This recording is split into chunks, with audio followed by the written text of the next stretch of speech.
Hello everybody, Brenton Hobson here and welcome aboard my Titanium Blockchain Infrastructure Services SSR Commodore for a hot lap of Road Atlanta, the V8 Supercar. Getting ready for Road Atlanta Round 1, the V8SCOPS 2018 calendar. And this is a really busy lap around this place. Short, punchy lap and a lot of stuff going on. So here we go, let's get ready. We come under the bridge, setting up the start of our lap, up to 5th gear. Late apex across the curb on the inside, don't run wide, and here we go, down the main straight, get up to the top of 5th gear before braking, back to 4th, trail brake all the way to the apex of the corner, hold good mid-corner speed, and also stay right on the exit to set up here for the left-right over the hill, don't cut the corner on the right, bounce the curb, and then hug the curb on the left, 4th gear, short shift, get ready for this blind entry off camber over the right, hit the curb, left, right, and then bounce off the back of this curb, climb the inside to turn the car and use the outside curb to hook up the right rear.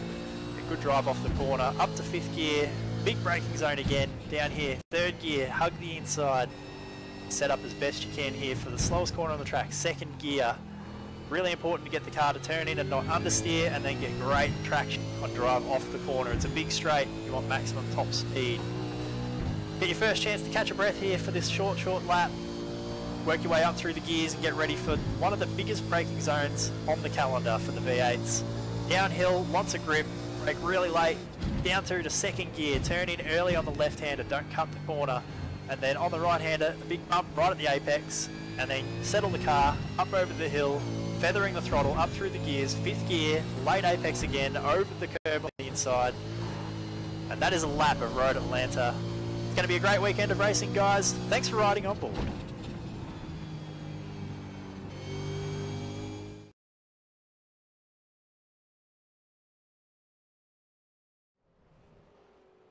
A practice lap from Brenton Hobson there, doing a fantastic job as like a 1980s, diesel-powered machine. I need a little bit of time to warm up here, get the engine running, and get things going. Practice here is over. Pre-qualifying was so tightly contested.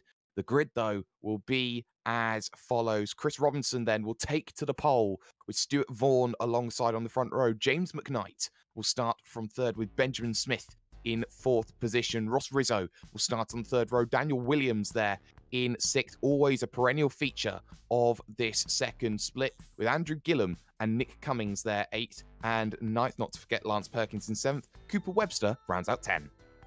Joe Burkett lines up in 11th place with Brett Loxton in 12th. 13th, Brendan King. Henry King is behind him in 14th place. Scott Larnack in 15th with 16th, Greg Sharp. Luke Page and Zach Hanlon take up positions 17 and 18th, while the top 20 is rounded out by Gary Cooper and Bruce Kiley. Let's get the rest of your results then running up on your screen because we have 28 laps. We don't have very long to get everybody on this grid. It's going to be all flat out pace and action at Road Atlanta. Braselton, Georgia plays the host to the opening start of the season. And the good thing for these split 2 drivers is that they will be in play. Green flag, though, gets underway. Slow start then from the 2nd row from the driver James McKnight, or even if that Benjamin Smith. Oh, 3 wide. Slow start. Yes, they are 3 wide into turn number 1. Looking for that opportunity. 2 wide then at the front of the field. So they look to get that going. Robinson against Vaughan. Vaughan should have the inside for turn number 3 out on circuit. And he gets the opportunity, diving down to the inside, stealing that position away. Crucial in terms of the overall. You've got Williams now versus Gillen, having this nice little scrap. In fact, Gillen versus Smith. And there's contact. Dear. Around he goes. James McKnight gets the turn. Hard contact into the concrete. And that was not ideal in terms of the start there, Reese. No, certainly not. The S's at Road Atlanta, incredibly tight piece of track to go side by side, and it looks like Benjamin Smith just tagged by car 009 at the place where the car was unloaded. And, wow, certainly not what you want to see on lap 1, but I guess it's not entirely unexpected with this many drivers out on track at the one time. No, it's certainly not unexpected. We also saw a little bit of contact. Lance Perkins against Brett Loxton's. Now Brendan King wants to go side by side. He threads the needle to make it 3 wide on the run down to 10. No, more contact. Heavy contact. He holds it together somehow, but everyone dives left and right to avoid it. And that was a case of crowd dispersion that worked well. Far too aggressive in the early stages. Yeah, certainly, but how was the recovery from Lance Perkins there? Tagged, a little bit of netcode even at that section of the lap, and he managed to keep it going. Fantastic. They're going too wide, though, behind him. Henry King and Zach Hanlon. Hanlon goes around the outside, around the last turn, but King is going to come back at him here. They're going to keep going side by side here, Jake. What's going to happen when they come down to the S's? Well, that's going to be a question. I think the run is there, or is it there for Henry King? It's not. Hanlon holds the position, crucial in terms of what is needed at the front, though. It's Stuart Vaughan who holds himself the magic transfer spot to get up into that top split race, that split one, the main event, shall we say, of our proceedings. Robinson second, Rizzo third, Williams fourth, Gillam fifth, Nick Cummings in sixth, James McKnight in seventh. It's all, though, Nick Cummings versus Andrew Gillam at this stage, though, Reese, because look at this, right up to the rear, almost giving a little push there through the difficult 90-degree right-hander, which slows down more, turn number 7. And now this run down this long straight, a little kink left for 8, there'll be a little kink right for 9, and then 10A, 10B, a chance to send it for Andrew Gillam. Yes, certainly. Well, let's see how they go down here at 10A and 10B. Daniel Williams is maintaining his entry line into the chicane, and it looks like Gillam is not able to get the job done this time around. Have a look at Nick Cummings there. He's got the run out of the chicane, and coming down through the final turn, he's going to try and go up the inside. As we see a car going into the pits, that's James McKnight. And Nick Cummings will go up the inside here into turn 1, I would think.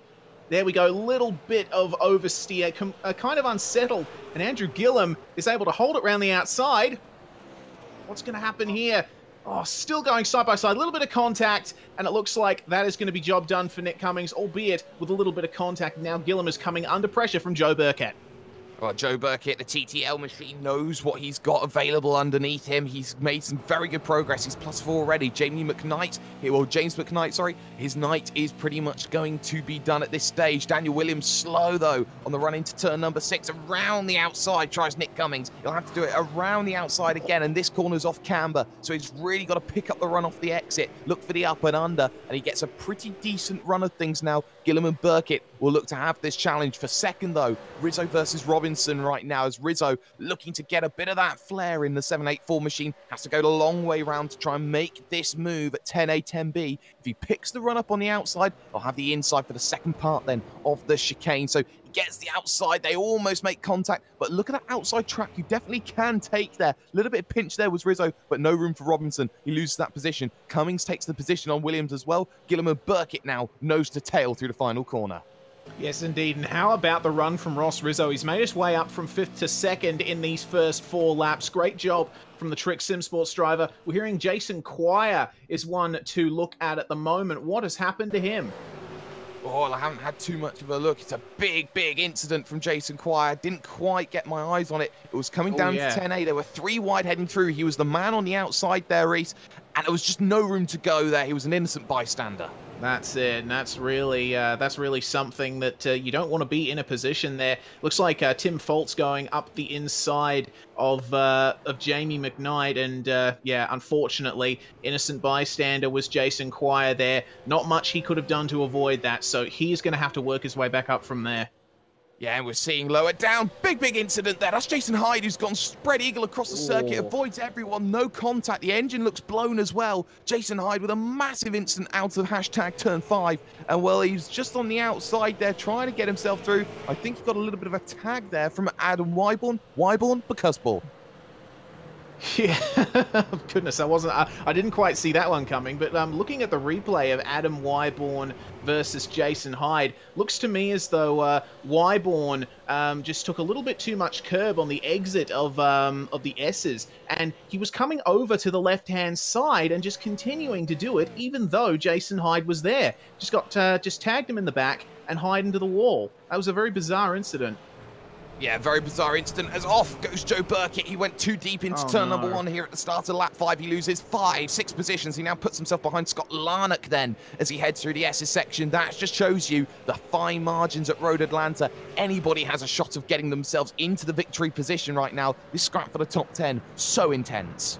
Yeah, certainly. It's all gone off in these last couple of laps. We haven't quite been able to keep track of everything that's happening. Every time we look away to one incident, another one happens as we're talking about it. I'm seeing a move, though. Andrew Gilliam going up the inside of Daniel Williams, and they made a little bit of contact. tiny bit of a bump and run, but Gilliam gets through, and Daniel Williams not quite able to hook up the over and under as they come down onto the back straight. However, now the draft comes into play. Williams is probably going to have a chance here at the chicane. Let's see how they go in the braking zone. Look at the run that Williams has. He's trying here. He'll go to the outside to try and make this move. He'll have the inside for the second part of the apex, but you can see Gilliam very strong and resolute on that brakes. And look at that, chopping the nose off, almost inch perfect there from the driver of Andrew Gilliam. He does well, but now behind Daniel Williams, you see Loxton, King, Larnock, Burkitt there, Webster there, Henry King trying to get onto the back of this train as well. This one's stretching all the way back to position number 5, who are now 6 seconds away. Big look to the inside from Brett Loxton. You don't always make them at turn number 1, but he tried, and he was oh so close. He certainly was, and Road Atlanta Turn 1 is one place where you can put a move on a rival if you're courageous enough, but in a V8 supercar, you know, it's already very grip limited and extremely heavy as well. It's not one of those turns where you want to take too much of a chance, especially this early in the race. We're only on lap 6. This race is 28 laps. It's 28 laps, so they know they've got a little bit of time to be working on this one as Gilliam and Williams still line astern at this stage. They head through 7. You could see Daniel Williams taking a much shallower line through turn number 6, and almost a little bit of contact there from Brett Loxton as they make that run through. Side by side behind, Mitchell Cracknell down the inside of Greg Sharp. Sharp's going to look for the up and under. Jason Bentz wants to get himself into the action as well. And for now, Cracknell's going to hold position right now, but look at this train snaking its way to 10A, 10B. Yep, fantastic sight to see. Road Atlanta always turns it up when it comes to this really entertaining racing. I'm still focusing on Cracknell here. It looks like Greg Sharp going for the massive dive there at the chicane, but he hasn't quite gotten it done. He's got himself crossed up, and now he's going to have to re-enter the track just ahead of this other train right here, and he's gotten in the way of Adam Wyborn there. They're all sort of tripping over him now as they come down to the last turn. More contact. Looks like Greg Sharp has been able to hold that position, and Wyborn now is at a disadvantage here as we got Pete Sattler and Luke Page 3 wide into turn 1. No, guys, don't do it. Luke Page makes contact with Wyborn and he loses yet another position to Blake Neck. And now have a look here. Tim Foltz is going to try and go up the inside of him here at turn 3. What a half a lap it's been for Adam Wyborn. Absolutely freight trained right now. He's lost 4 or 5 positions. He just needs to find himself some room and then get back on the offensive grind to get back going again. Big lockups as well there.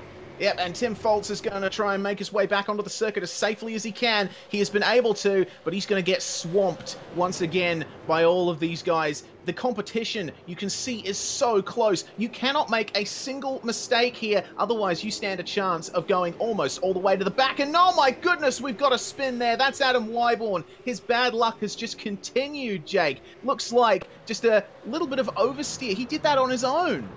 Yeah, he did. He came out of that right-hander, no contact, and well, just nowhere to go for the driver behind that as well. So got to be careful about incidents like that starting to creep into the race here as everyone gets aggressive. Cameron Dance, our good friend here at V8's Online, down the inside of Top Parks, holds the position, but let's go further forward to the front of the field. A lot of drivers in. Zach Hanlon down on the lane. Christian Hinton now hits the lane as well. So a lot of drivers now having to start hitting things as now Daniel Williams has gone off at turn number 1. Goodness me, it's there's some kind of scrappy driving happening throughout the field from a lot of these guys. I think the nerves have gotten to a few competitors in this field because, wow, the amount of incidents that have been happening on and off the track in this race so far has just been astounding. What an explosive way to start the season. It's exactly what we wanted to see, though. Some really strong fighting. The gap at the front between Stuart Vaughan and Ross Rizzo has come down in recent laps. That's now down to 1.2 seconds between the pair of them. Ross Rizzo is hunting down his prey at this stage of the event. Brendan King, though, still in position number 6 behind him. He's got the likes of Brett Loxton, Scott Larnock, Cooper Webster there. Henry King's made his way through on Joe Burkitt on this lap, and there's Lance Perkins waiting in the back of this 7-car train for this opportunity. A little look to the inside from Brett Loxton. He sends it in from deep. He gets spread eagle through the corner. He holds it up, but he loses 1 position. There's a second one that's going to go then to Cooper Webster here as they make the run to turn 12.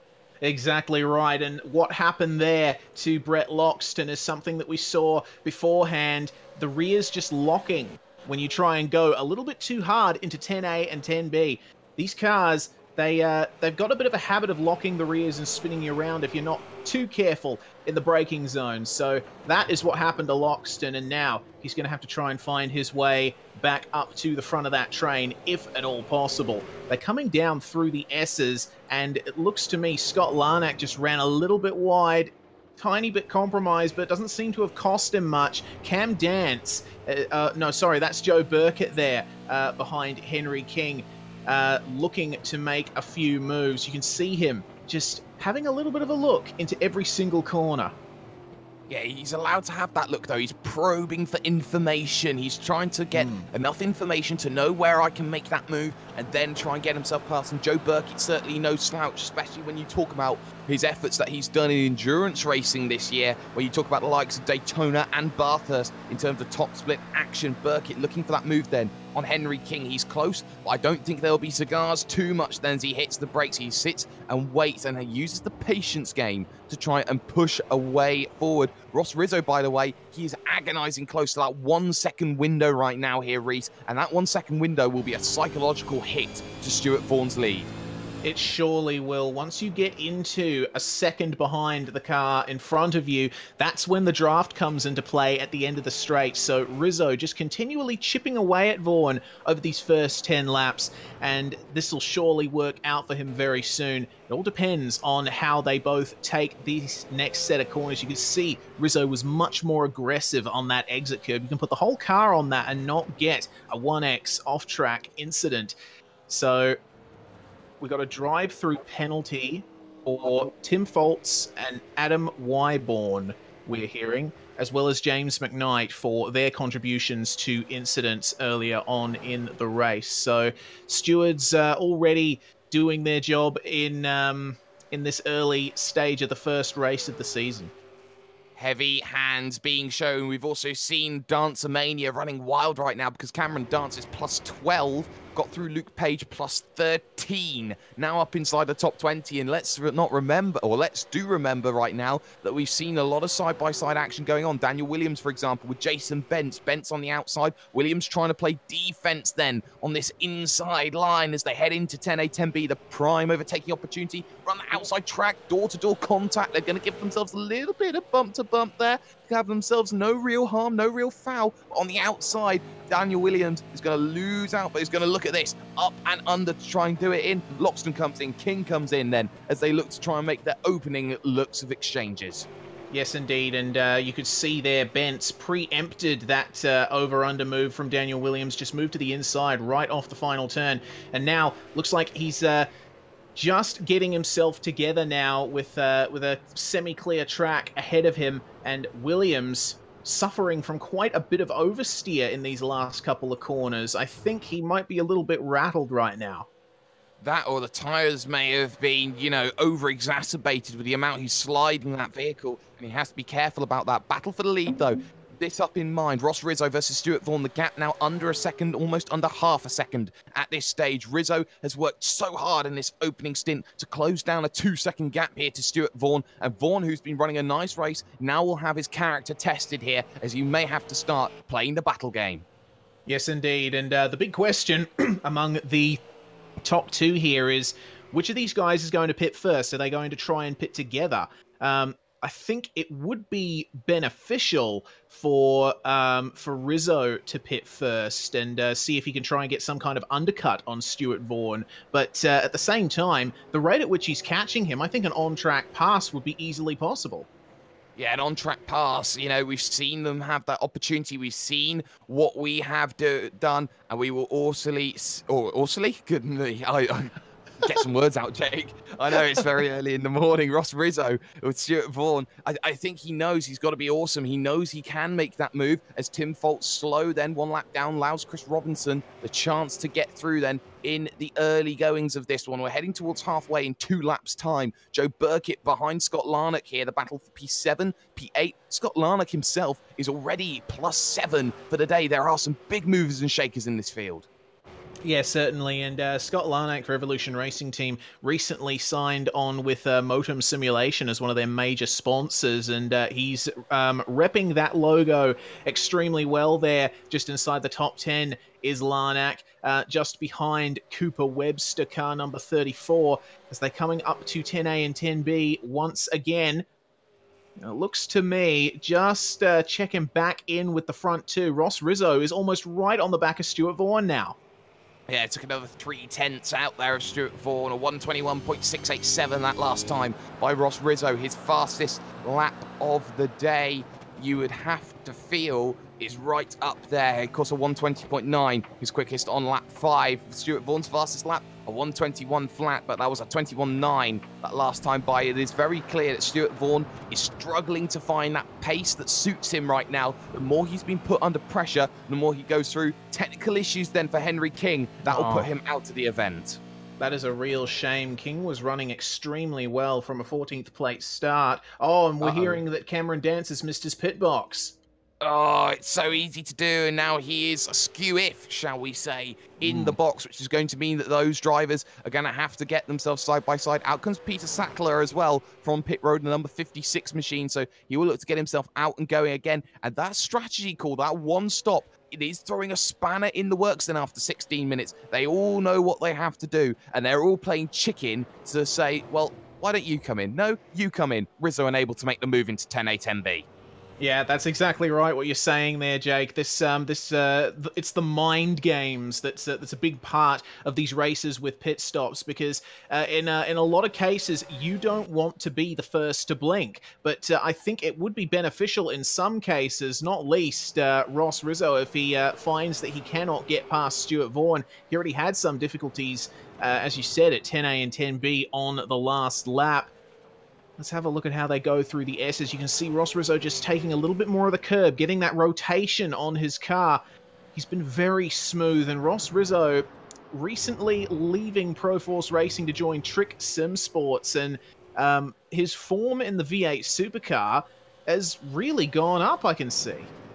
Oh, it certainly has. He's found maybe a trick up his sleeve, shall we say, if he's looking for that opportunity. Yes, puns, we do them here at V8s Online. Stuart Vaughan then, the man under pressure, the gap when they last crossed the line was just a shade under 0.2 of a second. So they know what is available to them. They know how they need to attack Rizzo. Having that gap just closing a bit more. He may be deciding to stay behind to save a little bit of fuel, but you can see he picks up the drive through the second half of the straight. He looks down to the inside for position number 1. He looks for that opportunity, and he just about sidles the nose down the inside, but it was not decisive enough to make that move. Can he pick up the drive coming off of the exit on lap 14? The answer is no, because the race leader dives down onto the lane. He does, and this is what is going to define this battle for the lead, because not only is Stuart Vaughan going to take his pit stop, but Ross Rizzo now has the optimum situation here. He's got a clear track ahead of him, so he already showed some incredible pace, and now he's got nobody in front of him to try and hinder him, so he has the opportunity here to even consolidate this position number 1. He certainly does. Nick Cummings in on the lane, Cooper Webster in, Scott Larnack also in, Michael Cracknell, Jason Bentz, Daniel Williams. The pit party opens up its doors. And he did, and that's going to cost him in positions. He was in position 11 coming down and onto the lane. That will cost him maybe an extra second, 2 seconds. And in this sort of race, you can't afford that side-by-side out of pit road. Larnack and Webster. I think Webster's just about going to get the run. Yes, indeed. Scott, of course, that's one benefit of Road Atlanta with this pit lane, as Larnack struggles to put the power down out of the pits. It does have that fast lane and working lane that the drivers can slot into if they so desire, but the battle will begin anew between Larnack and Webster here. Let's see who is the better among them in this second stage of the race. Meanwhile, up the front, Ross Rizzo is coming into the pit lane, and we'll see when Stuart Vaughan comes back by what is going to happen in this last stage of the race. Robinson in too. Yeah, Chris Robinson dives down onto the lane as well. It's now all about who can go and make that work. Andrew Gillum dives down onto the lane. Brendan King then will take advantage and lead a lap of the event. Lance Perkins in the 87 also stays out. We look back for Stuart Vaughan. He's there with Gary Cooper, as they now look to head through 10, 11, and now into turn number 12. Where is Ross Rizzo in comparison in the 784? He needs to start thinking about getting going sometime in the next 2 seconds, and right on cue, he leaves the pit box. He looks to get back up to speed then through turn number 1, and well, very quickly, he'll be there with Tom Curran, there with Bob King, and he'll be there with the jump with Stuart Vaughan. 2 vehicles in between as well. That is a perfect pit stop for Ross Rizzo. Yeah, certainly. That's worked out fantastically for Ross and horrifically for Vaughan, because now he's got to pick his way past these two guys in his pursuit of Rizzo. And I don't know if he can do it. Rizzo's pace has been by far superior throughout this race, so we might see him gap Vaughan here, already starting as they come up to the back straight. And you'd have to feel that he wanted to be within 1 second did Stuart Vaughan. He's now got Tom Curran he can use down the straight to use as a little bit of toe. Tom Curran yet to come in and make that stop. Maybe a little bit checked up there through the right-hander of turn number 7 here out on circuit. So I think Stuart Vaughan has that opportunity to go and attack, and really attack in a way that I don't think we've seen Stuart Vaughan attack so far in this event. You can see the gap, a 1/10 of a second, moving to the outside to try and make this move. He'll be a lot later on the brakes, and he's so desperate to get to that 1 second. You can see how much he trail brakes heading into that left-right chicane. Yeah, certainly Vaughan is giving it 11/10 right now as they come around to the end of lap 16. Have a look at Vaughan just struggling to keep the rear end under control through the final 2 turns. Now, he's got Ross Rizzo, a very small dot in his peripheral, hopefully trying to make that a little bit larger. Yeah, hoping to try and make that work. Lance Perkins down on the lane. Brendan King stays out for another lap, so is the leader at this stage, but has to come down in onto the lane. The gap between Rizzo and Vaughan, 1.4 seconds behind that, though. Nick Cummings has made some time up in the stops. Oh, we got a car stop, sorry. Car stopped on the start-finish straight. It looks like a ERT car. That's Cracknell. So his bad luck has continued. That's right on the exit of the last turn as well. And he almost got cleaned up. What happened to him there? Well, just having a look at it there, he just got himself loose. There was no contact at all. Heading himself through the final corner. He just got tyre on the grass there on the outside. He holds it, keeps it, does very well actually to not collect Blake Neck, of course, an ex-teammate at ERT. So Michael Cracknell, very good job of holding that machine, not getting anybody else involved in that incident. But, you know, you shouldn't really be putting yourself in that incident in the first place. But this is no Herman Tilke design track. You can't afford to be putting any tyres on the grass here. Certainly not, and there's 3 guys up ahead of Cracknell that will obviously be putting a couple of tyres on the grass at some stage. Well, I'm talking about James McKnight along with Cameron Dance and Luke Page. These guys are involved in their own little 3-way battle, and Dance is now in the draft coming up to 10A and 10B. It looks like he is going to go for the move on the KRF Motorsports driver. So for TTL Esports, Cameron Dance goes up the inside, and he manages to completely clear him.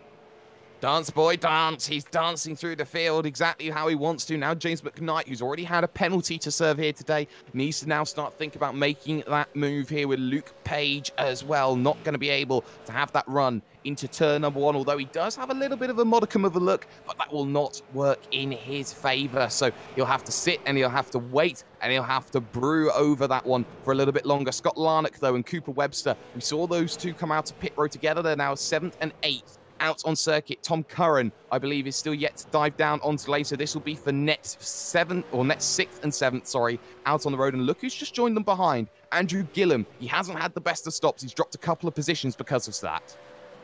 Yeah, certainly. And, well, Gilliam, where did he qualify? He qualified in 8th place. Larnack qualified 15th. So in terms of 1 lap pace, Gilliam, you would think, definitely has the advantage. Look at how much he is catching up to Larnack in this last section.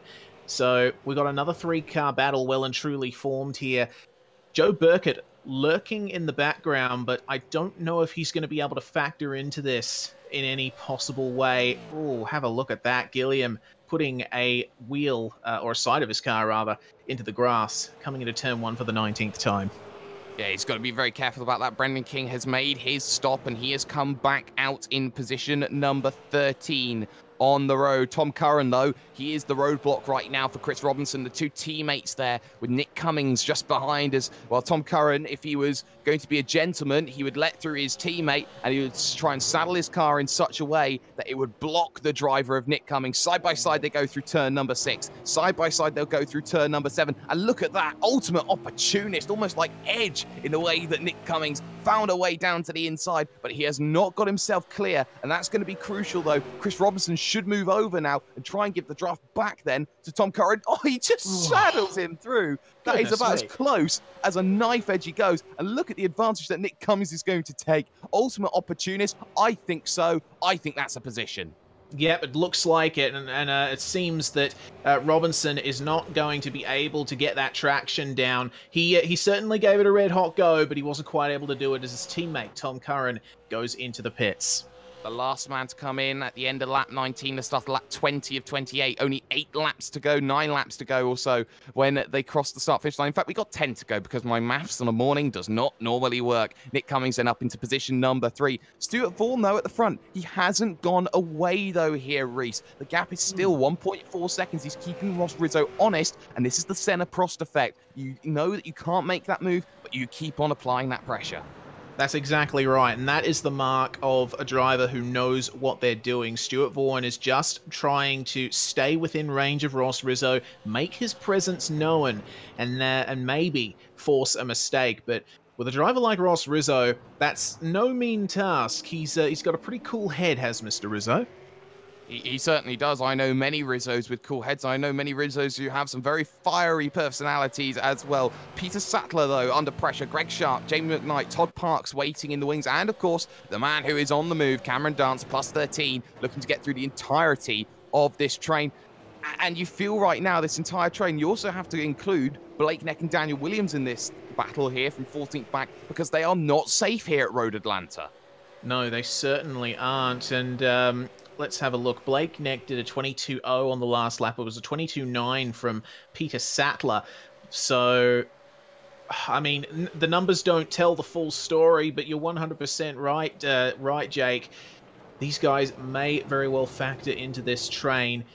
It is a bit of a gap between Neck and Sattler right now, but that could close in the next few laps. Neck applying that very constant pressure to Daniel Williams, who has not had the best race. Have a look at the draft that Neck has down the front stretch. He almost could have went for the move, but he decided not to. Instead, he's got the traction here out of turn 1, and then coming into turn 3, he has to experiment with his lines a little bit. That's the problem with that section of Road Atlanta. Sometimes you're able to make the move, but you have to have quite the traction difference between yourself and the guy you're trying to pass. That battle behind them, though, is not letting up in any sense. Greg Sharp is getting Jamie McKnight a little bit crossed up behind him here as they come up to the back stretch. McKnight is going to have a look. He's going to try and get one up the inside, but not able to do it. Wow. Close, but no cigars. But this will be the prime overtaking opportunity. Sharp then at the pointy end of this battle. McKnight's there, Parks there, Cameron Dance waiting in the wings as well, as Blake Neck now tries to drive at Blake Neck speeds to try and get past Daniel Williams here. On the inside goes Williams, but there's going to be not much fight and resolve left in that battle for Daniel Williams. He keeps it a nose there down the inside, but Blake Neck will go around the outside, switch back down to the inside, holds that position and checks up the man. Perfect overtake from Blake Neck in terms of that one. Gap at the front down now. Finally, it hits a second again. Second win, second respite for Stuart Vaughan here. And with just 7 laps to go, 6 when they cross the line, this is Stuart Vaughan now deciding that he wants to turn up the pressure cooker all the way up to 11. That's exactly right. Since he took that pit stop, Vaughan's pace has actually been a lot better than I expected. Ross Rizzo, I think, is just trying his best to maintain some consistent pace there in the lead. I'm looking at his lap times through the race.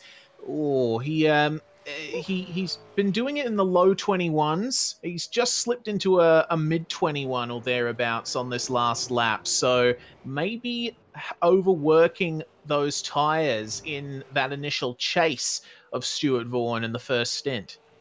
Yeah, certainly is. Side by side as we got Gilliam against. No. Off. Goes Scott Larnock, and Larnock there. A little bit of contact was never going to work out. The amount they were trying to move so close together. And I have to say this, I think it's a 50-50 move there. I think both of them moved into each other on the straight. Yeah, I would have to agree with you there. I think Larnack could have afforded to run that white line to the right a little bit more, but Andrew Gilliam, I mean, there was no room for him to stay or keep going to the right the way he was. If he just stayed to the left, then I think that incident could have been avoided. But as you say, Jake, I think 50-50. I mean, my personal opinion, maybe 60-40. Oh, come on. You're trying to push things a little bit now, buddy. Joe Burkett had a chance to get past Gilliam. It didn't quite work out for him. He was looking for that chance. It hasn't worked out for him just yet. There will be traffic, though, now in the not-too-distant future for Rizzo and Vaughan to deal with then. And that's Tim Falters just in front. So Rizzo, he knows what's available to him. He's just got to run consistent lap times now between now and the end of this event. Burkett, though, let's not forget here, Joe Burkett's played the quiet game. He hasn't been making rash decisions. He's been looking for those moves, and here comes this move now. Big defensive line taken from Gilliam. And there's the shove, and there's the fence. That's it. Wow. Okay, well, it seems to me as though Andrew Gilliam was... well... That's an interesting one. It seems like Gilliam decided to try and go defensive, but Burkett was already committed. Oh. Yeah, and that was Scott Larnock actually getting a tap from Brendan King there as he got checked up again by Andrew Gilliam. So Larnock and Gilliam, almost like, you know, one of those really angry couples that really don't like getting along with each other. It seems that they just can't seem to separate each other at this stage. Yeah, certainly not. That's quite the interesting turn of events there. So now these guys are going to be battling it out once again. Hopefully a little bit cleaner than the last time we've seen these guys on track at the same time. Yeah, well, we'll hopefully look and try and see that. Vaughan and Rizzo have found Faltus now, and around goes one, and will around go another then as Stuart Vaughan, desperate to get through, just about makes that happen when they cross the line. It's 4 laps to go at Road Atlanta for Split 2. These two fighting for that one magic transfer spot to get into the main event of V8 Scops, this full race with the full points, and race the likes of the Phil Sales, the Downs, etc. As the gap now 0.3 of a second. That was a 21.8 from Rizzo, 21.3 from Stuart Vaughan. At this stage of the event, that is pretty impressive. It certainly is, especially when you consider that Vaughan did that overtake on faults at 10 and 10A. That's wow, that's stonking pace from Stuart there. We might see the tables be turned on Rizzo in these last 4 laps of the race. And I mean, within half a second, the draft will come into play now.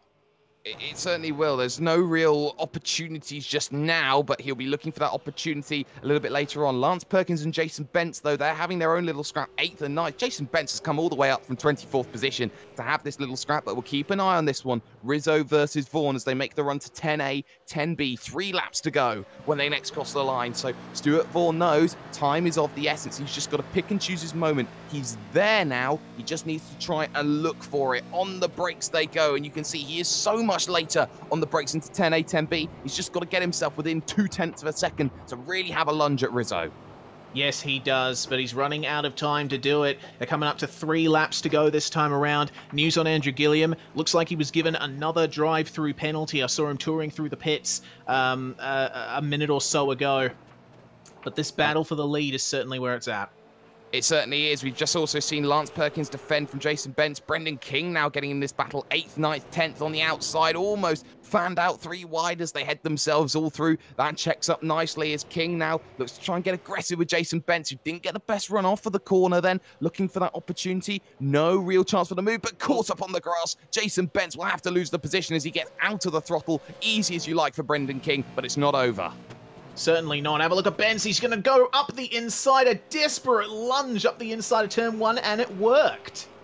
It did. There was no regard for the man there on the outside of him. He just made sure to hold that position and keep himself going. Vaughn and Rizzo again, though. They are pretty much getting split out a little bit there. This has been a better opening section for Ross Rizzo. He's looking to try and break away just that little bit more then in terms of this event. And he's doing enough, just enough, to hold this position, to hold himself in line where he needs to be, as Stuart Vaughn then on the brakes has to keep on playing this waiting game then through 10A, through 10B, 2 to go now at the line. In NASCAR terms here, Reese, we've got popsicle sticks in the air. We certainly have, and as they come through the final turn, we will see the lap times from these guys. Ross Rizzo, 1:21.42. Stuart Vaughn, 1:21.45. There's nothing between these guys right now. How exciting is this?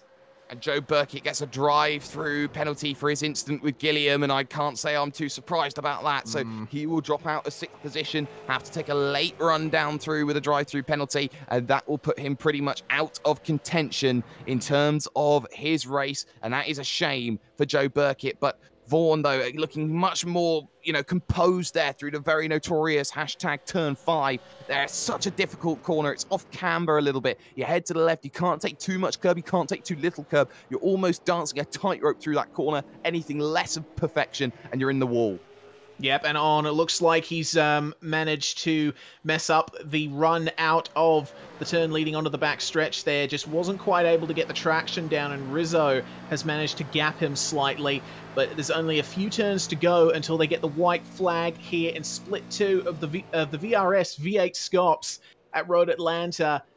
This is the CPR Kart and Sim Parts Georgia 250. And the white flag.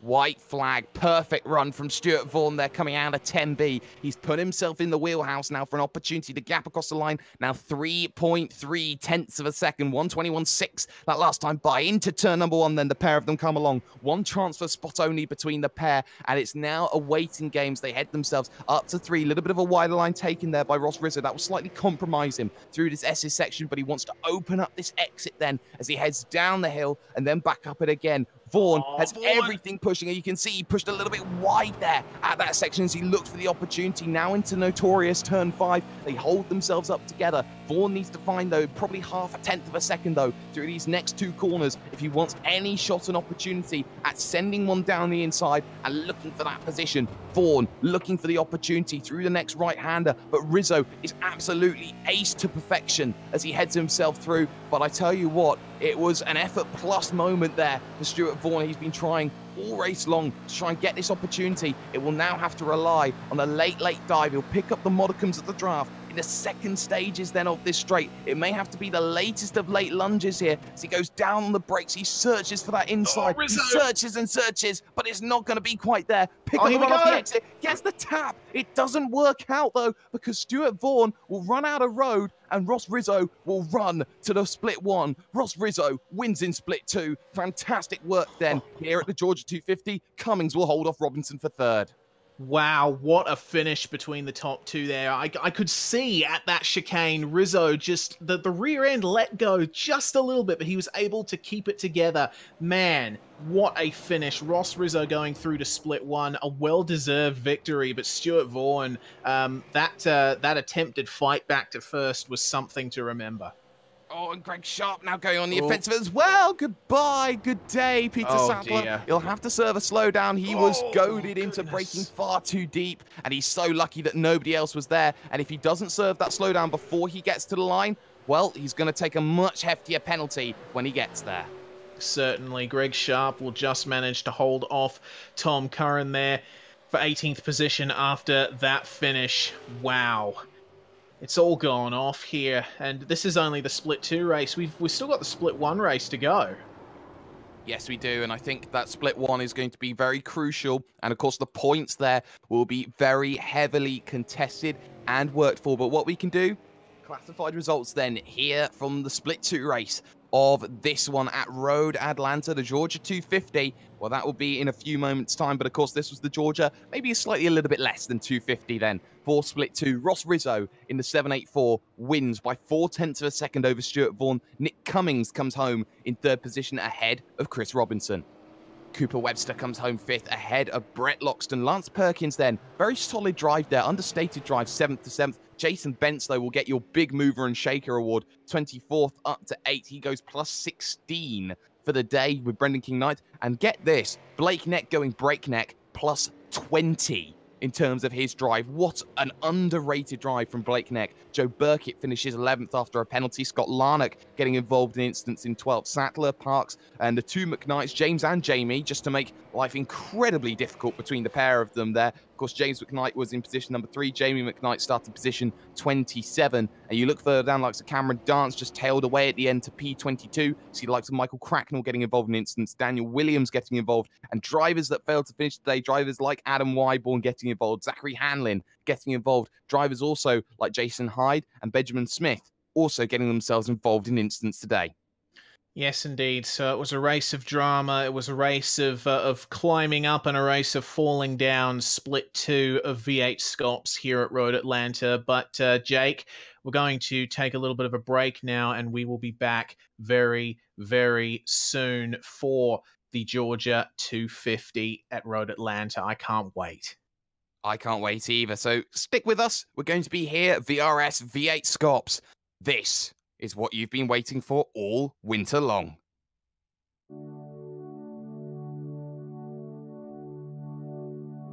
Next to the town of Braselton, Georgia, one of the United States' best racetracks remains a hive of activity after nearly half a century of operation. The rolling, bucking, diving, and fast Road Atlanta. Another racetrack from the glory days that has pushed through into the modern age, Road Atlanta has only had its layout changed once and has given itself enduring vitality through safety improvements. It lives on openly challenging the driver with blind corner entries, high speeds, and sweeping elevation changes. Though short for a facility of its stature, Road Atlanta is a whole new adventure every lap. Road Atlanta began life by being thrust into the spotlight. The land the track lies on was originally farmland, purchased by David Sloyer, local figure Arthur Montgomery, and engineer Earl Walker, with the intention of participating in America's burgeoning sports car racing scene. Their big break came almost instantly, when the Can-Am Series needed a replacement venue after the Bridgehampton circuit suffered flood damage. The landowners rushed to meet the deadline, excavating, building, and sealing the entire circuit in just 6 months. The track was completed just in time to hold the Can-Am event in September 1970 and was an instant hit. Over the next few years, the circuit played host to many of America's top series. Yes, even NASCAR. The Grand American Series stopped there in 1973, and in 1986 it was also the host of the first road course event in what is now the Xfinity Series. The track was eventually sold in 1978, and from then on passed from owner to owner, a story shared by many a racetrack over the years. Road Atlanta eventually fell into bankruptcy in 1993 and was then purchased by a group of business executives that widened the track and made improvements to the facilities. But the true modern age of Road Atlanta came in 1996 when Don Panos, the head of the research group that invented the nicotine patch, purchased the track to make it the base of his motorsports empire, which also included Sebring. Panos' company further improved the circuit's facilities and safety, enlisting Bob Barnard, the designer of the Adelaide Street Circuit, to install the current chicane at the end of the lap and a new pit complex on the other side of the start-finish straight. This brought the track up to the FIA's international standards and allowed it to host ever bigger events. The first of these was what is now Road Atlanta's signature event, the Petit Le Mans. First held in 1998, the 10-hour endurance race for sports cars has become a fixture on the American and world motorsports calendar. Finally, in 2012, the track came under the control of NASCAR in the form of IMSA Holdings, as part of its acquisition of Don Panos' company. The track remains a popular venue among drivers and spectators to this day. Road Atlanta is well vested in racing of all types, and V8 supercars on iRacing are no exception. This track is a test for drivers and cars alike, and the ones who stay out of trouble will triumph.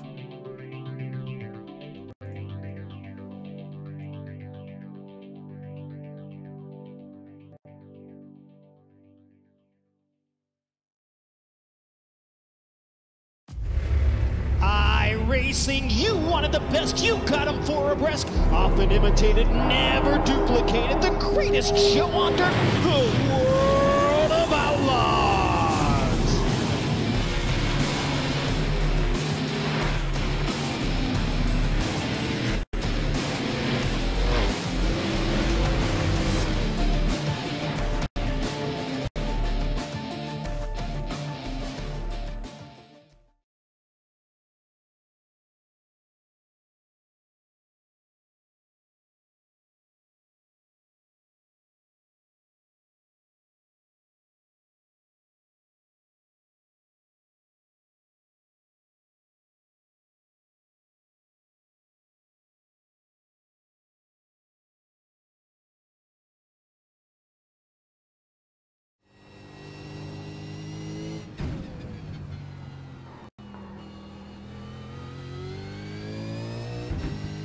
Hello everybody, Brenton Hobson here and welcome aboard my Titanium Blockchain Infrastructure Services SSR Commodore for a hot lap of Road Atlanta, the V8 Supercar.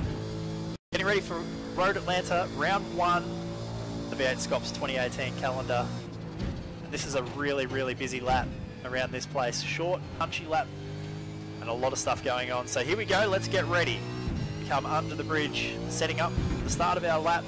Up to 5th gear, late apex across the curb on the inside. Don't run wide. And here we go. Down the main straight. Get up to the top of 5th gear before braking. Back to 4th. Trail brake all the way to the apex of the corner. Hold good mid-corner speed and also stay right on the exit to set up here for the left-right over the hill. Don't cut the corner on the right. Bounce the curb and then hug the curb on the left. 4th gear, short shift. Get ready for this blind entry off camber over the right. Hit the curb, left, right, and then bounce off the back of this curb, climb the inside to turn the car and use the outside curb to hook up the right rear. A good drive off the corner, up to 5th gear, big braking zone again, down here, 3rd gear, hug the inside, set up as best you can here for the slowest corner on the track, 2nd gear. Really important to get the car to turn in and not understeer and then get great traction on drive off the corner. It's a big straight, you want maximum top speed. Get your first chance to catch a breath here for this short lap. Work your way up through the gears and get ready for one of the biggest braking zones on the calendar for the V8s.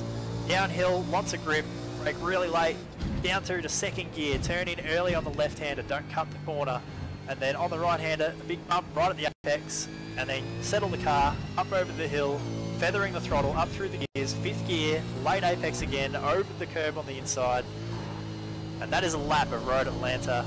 It's going to be a great weekend of racing, guys. Thanks for riding on board.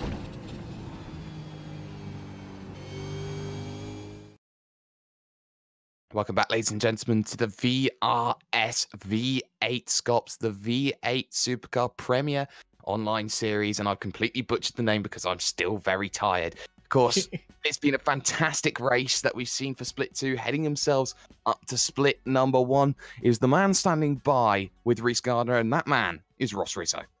Yes, indeed. I am here with Ross Rizzo now. And Ross, number 1, congratulations on that win. Number 2, how did you do it? Thank you. Number 1, can't wait. Number 2, fluked it, quite frankly. I think looking at the pre-qual times, I mean, obviously there was no difference in qualifying times whatsoever, but I'd seen how good Stuart Vaughan is at race pace and pulling a cat out of the bag and getting creative and gaining position. So kind of felt like it was going to be a bit of a uphill battle, and then saw, you know, as I was keeping up with him, that I had an outside shot at it should the pit stops go well, and lo and behold, they did. So I'm not sure if he got held up on his lap with traffic. I did see a couple of cars were in front of him when I exited the pit, so whether that had a bearing on the result or not.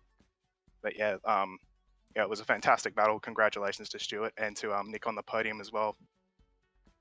Yeah, fantastic stuff. I mean, looking back at the broadcast, Vaughan did get held up a bit by traffic as you completed your pit stop, Ross. But it looked to me like you had the measure on him in the first stint, and then after a couple of laps to get used to the new state of the car, he sort of had the measure of you in the second stint.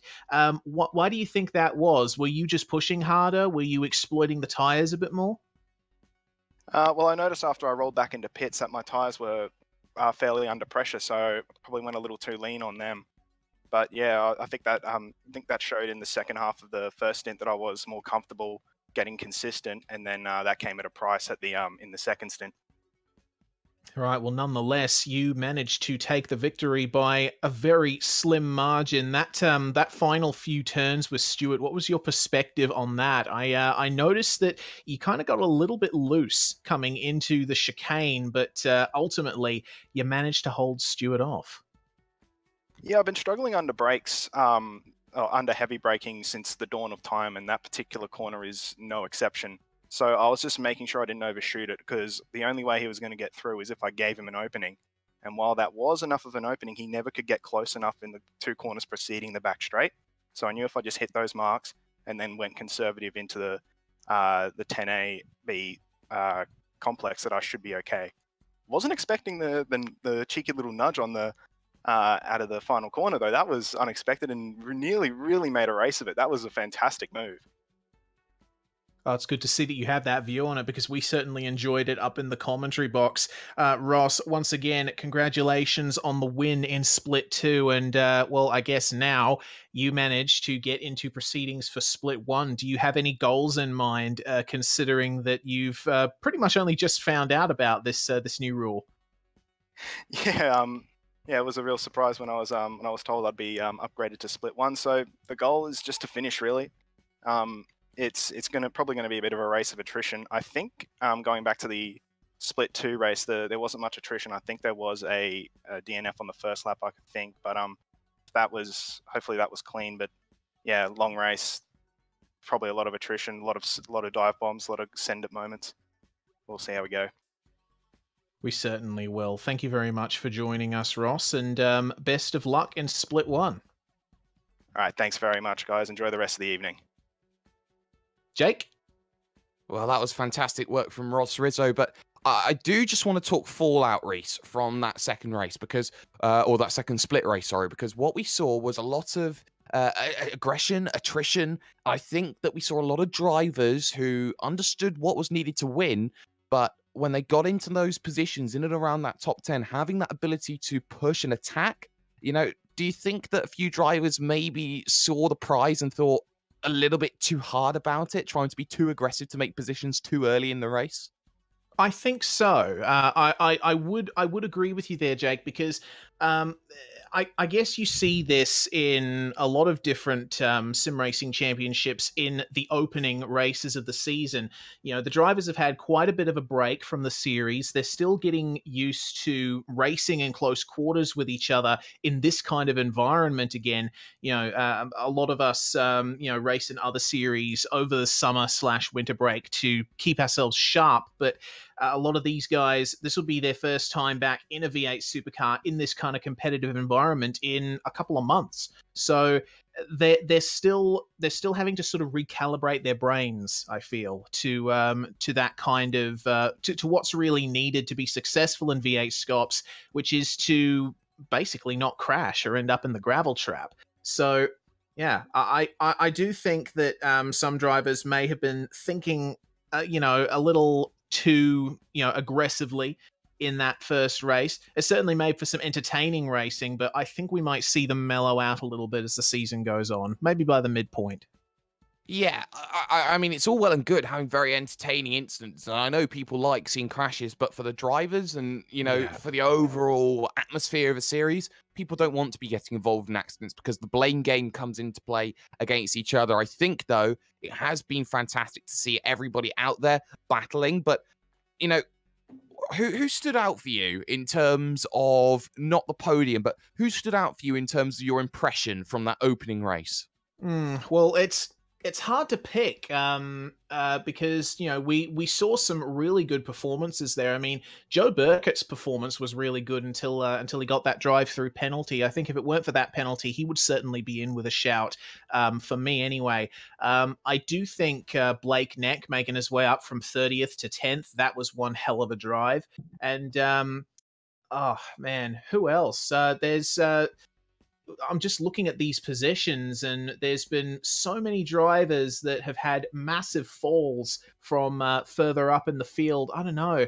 Peter Sattler, maybe Todd Parks, those guys down in the midfield. They started around the verge or outside the top 30, but they just kept pushing at it, kept making up those positions, and when others fell, they were there to take that place. And I think that's what it really takes to be successful in this series. Well, we were going to have an interview with Chris Robinson, but unfortunately, he's run away again. So someone needs to go play hide and seek with him, try and find him, and maybe we can get him back in. But for the time being, we're going to step aside for just one moment. When we come back, we're going to start gearing up towards this race. Qualifying will soon be in effect for Road Atlanta, the Georgia 250, here on V8's Online, sponsored by VRS, sponsored, of course, by the likes of CPR Kart and SimParts, and of course, West End Mazda.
Welcome back, ladies and gentlemen, to the Virtual Racing School V8 Supercar Online Premier Series. V8 SCOPS, or VRS V8 SCOPS, is in to play. The Georgia 250, the main event, is coming into view. And 61 laps worth of action, pit stops as well, will mean that a lot of drivers will now want a lot of opportunity to score big in terms of opening points of the season. A driver who did well, though, in the second split that we saw was Chris Robinson. Chris, do you have a copy first and foremost? Yeah, mate. Yeah, I'm here. Yeah, very good. We saw in that opening race just how aggressive drivers were going to be. We saw how drivers wanted to be pushing, wanted to be attacking, wanted to be up there at that level, wanting to get themselves into this top split race. Do you feel that maybe the aggression factor was maybe a little bit higher than expected? Yeah, it was pretty well up there. I think the change this year and giving the winner of Split 2 a chance to get into Split 1 certainly egged me on. I think at the end of the day I probably overdrove the car a bit because of that, but yeah, it gives you some motivation to try and win. Well, of course it does. And of course, you know, being in Split 2, of course, you don't get that many points, but you still get points to the championship. And in terms of how the season will pan out, of course, drivers aren't going to make every single round of the season. Do you think that being in the position you were here today puts you instead to maybe getting into the fringes of the top 40 in prior or future weeks? Yeah, look, that was definitely the goal. We only just missed out. I think I was 41st. So, yeah, there's only one way forward, and that's 40th, which will get me in. So we'll work on it for the rest of the week and see how we go for the next round. Well, of course, you've got a lot of work then up available for you. So in terms of what you're seeing then for round 2 of the championship, I mean, you've had a very solid showing. I think you could be very proud with the way that you've driven this one for the opening round. You know, what's your goal then moving forward? Is it going to be then trying to get yourself up into that top 40, maybe thinking even of somewhere like a top 20 finish in the top split? I think the goals are pretty reserved this year. Top split every race was the goal, but it's gone out the window on round 1. But yeah, just get in the top split and have a clean race, and evidently you sort of end up in the round 30th if you just have a clean race. So that's, I think, the goal moving forward for the season anyway. That should be the goal moving forward. So we'll give you an opportunity then. Shout out sponsors. Who gets it done for your boys? Mate, big thanks to Bow Repairs up in Mackay. Obviously a new sponsor coming on board, and they've been great. Ins in Design and the TTL Driver Academy as well, coming on and giving our team a hand.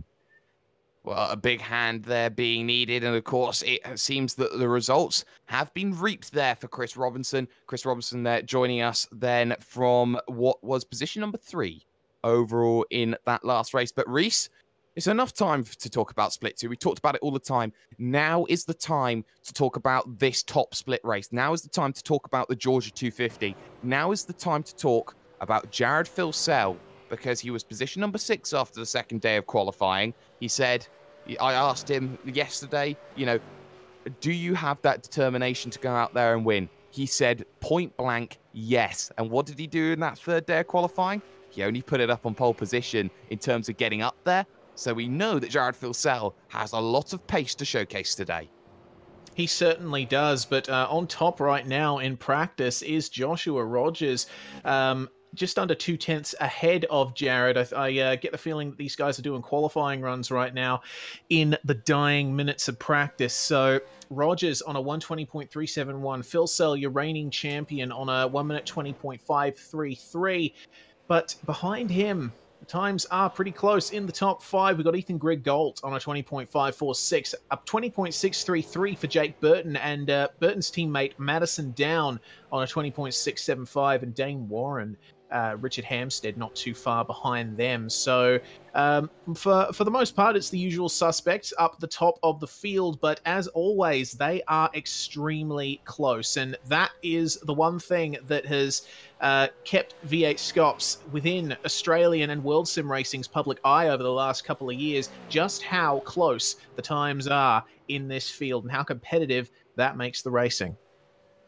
Car number 404. Get a focus on this driver, the Sim Racing Observer, iRankings world number 1, Juan E. Lopez. And when you talk about Vendaval Sim Racing, how you talk about them being the nearly men's of endurance racing over 2016, Juan E. Lopez is the most consistent, is the quickest, and the fact that he's trying to get used to arguably one of the most difficult vehicles on the iRacing service. This is a stern test of Juan E. Lopez. He qualified P18 to get here. He definitely booked his place. He deserves to be in this top field. Now he's got to go out there and prove it, Reese.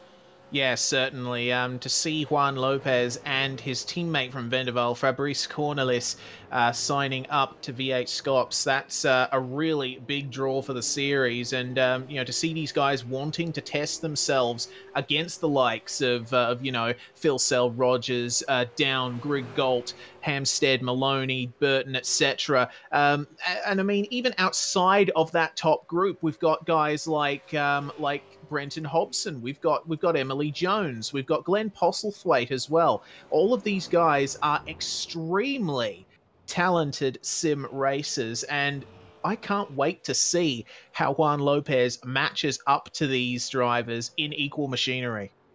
And this is what we're starting to see now. V8SCOPS, of course, with VRS as well. We're starting to see this more universal appeal. Of course, you can definitely argue in previous seasons that the V8s community is very much locked on being an Australian-based community, but we've seen other series pop up, like the Pen Power Euro V8 series. You see other series pop up, like such of the V8 series that they have in Spain.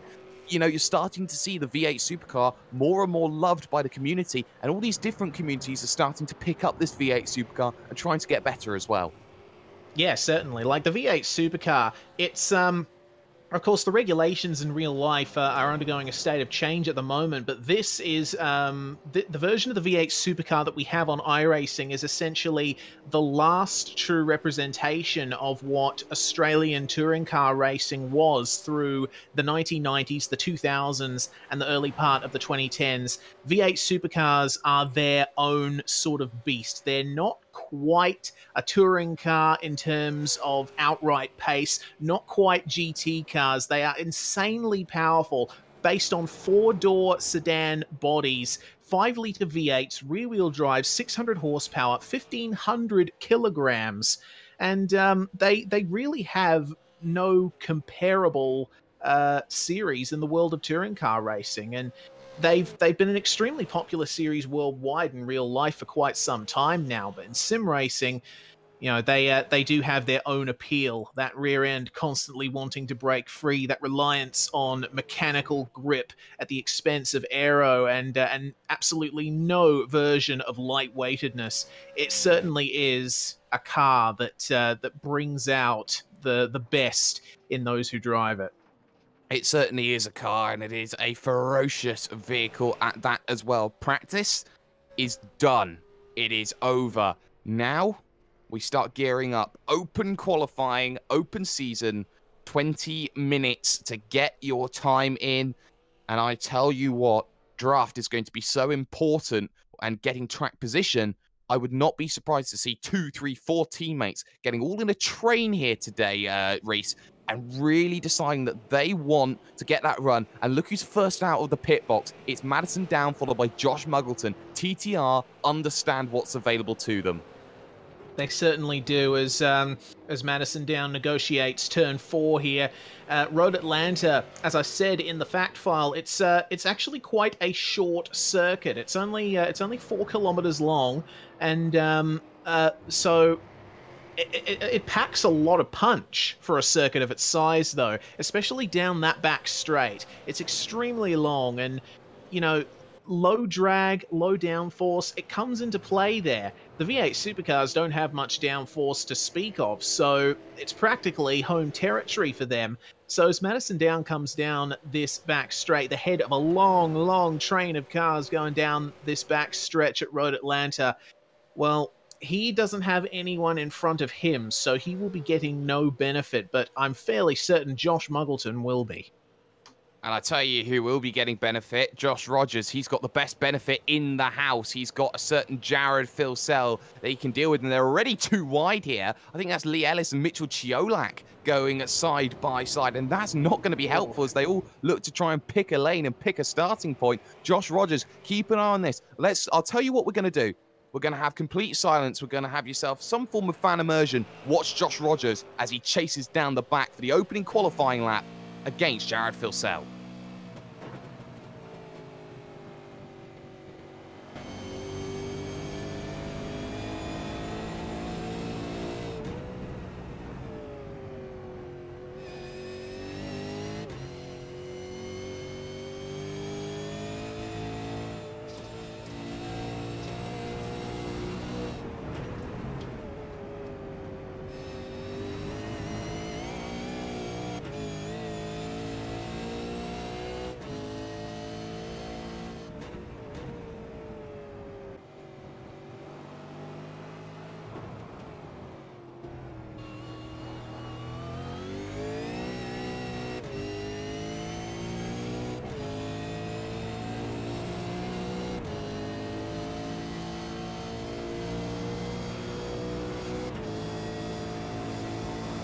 Backstretch, and it seems that Jared Filsell's just slightly breaking away at this stage. He has the fringes of the draft to Thomas McMillan that he can try and work into play. The first lap times then come down on the board. Madison Downs sets the benchmark, 120.461. No draft available. Then John Latham moves up in second. Then does Mitchell McLeod. Then Jake Burton takes the lead, 120 flat. Fantastic lap times in.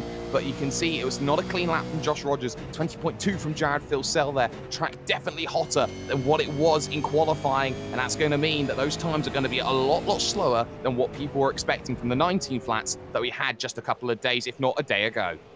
Yeah, certainly. This track temperature here is 34 degrees. We're in afternoon conditions and completely clear skies. So that sun is beating down on the track, heating up the tarmac, heating up the rubber, and the tires will not be liking that, but the drivers are going to have to deal with it. And Rogers, oh, he is not having a good time there. It's going to be his first run basically over as Thomas McMillan takes to the grass to avoid getting in the way of anybody in these first opening laps. Oh, Michael Schreier making his full-time V8 SCOPS return, actually. A little bit of an oversteer moment coming onto the back stretch, but the times are well and truly filing in. We have 30 drivers having set times right now, and right now it is Jake Burton who is in the box seat for pole position, but we'll see what the others can do. We certainly will, and of course no escape rule is in full effect, so you can't do what is in iRacing terms of park the car, escape out of the vehicle, aka take a tow, and then get back into the vehicle again to try and get a run. You have to come down pit road, pit, get new tires, get new fuel, and get back out there again. And this is what we're going to be seeing here. These vehicles, they very quickly lose their tires in terms of one lap pace. If you're going to push the entirety of that vehicle out there, you almost have to do a lot of saving, a bit of lift and coast and tire management to really make sure you get yourself through. Michael Healy, though, in the what is going to be 048 machine, heads through 10A and 10B, looking to set up this run off the exit. We'll see whether he comes and does another lap or he dives down onto lane. He'll dive down onto lane, but Ross Rizzo will go out there and set his first flying lap time. We'll see what the Split 2 winner can have available up his sleeve, and the answer is a 22.9 for him. Not bad, position 35 for the moment, but right now he's quicker than Josh Rogers, and well, everyone at the moment can really say that at this stage. Yeah, certainly. Rogers, he's established himself as one of the masters of one-lap pace in V8 SCOPS in his time racing in the series, and for him to be down there, obviously something has gone very wrong in his first stint. Of course, we saw with that onboard lap that we saw, he was not able to complete a clean lap, so he wants to...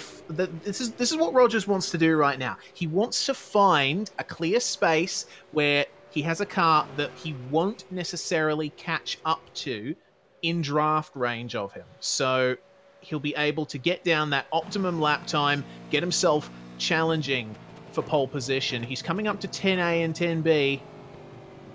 See what he can do on this lap. The session is already 6 minutes old. There's only a 20-minute session, so the drivers don't have much time to work with here.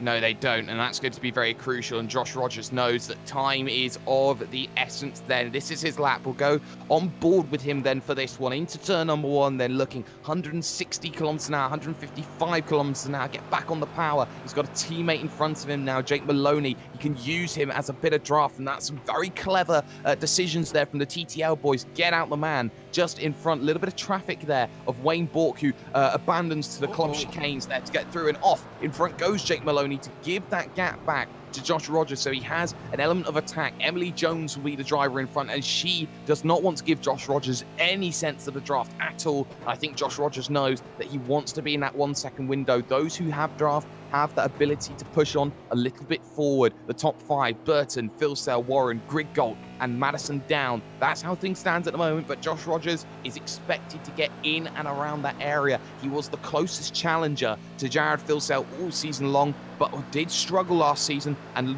would arguably struggle this season with real-world racing commitments as well. On the brakes then, 10A, 10B, a little bit of draft in front. That's Josh Muggleton that he may have to slightly deal with, but he will not be hampered at all on this lap. An absolutely perfect big slide though coming out of the exit. He is pushing hard in terms of this one. Both Jones and Muggleton dive down onto the lane. Josh Rogers will look to cross the line, and he does himself a huge slide, 20.5 P8. That's not the Josh Rogers we know and love here, Reese.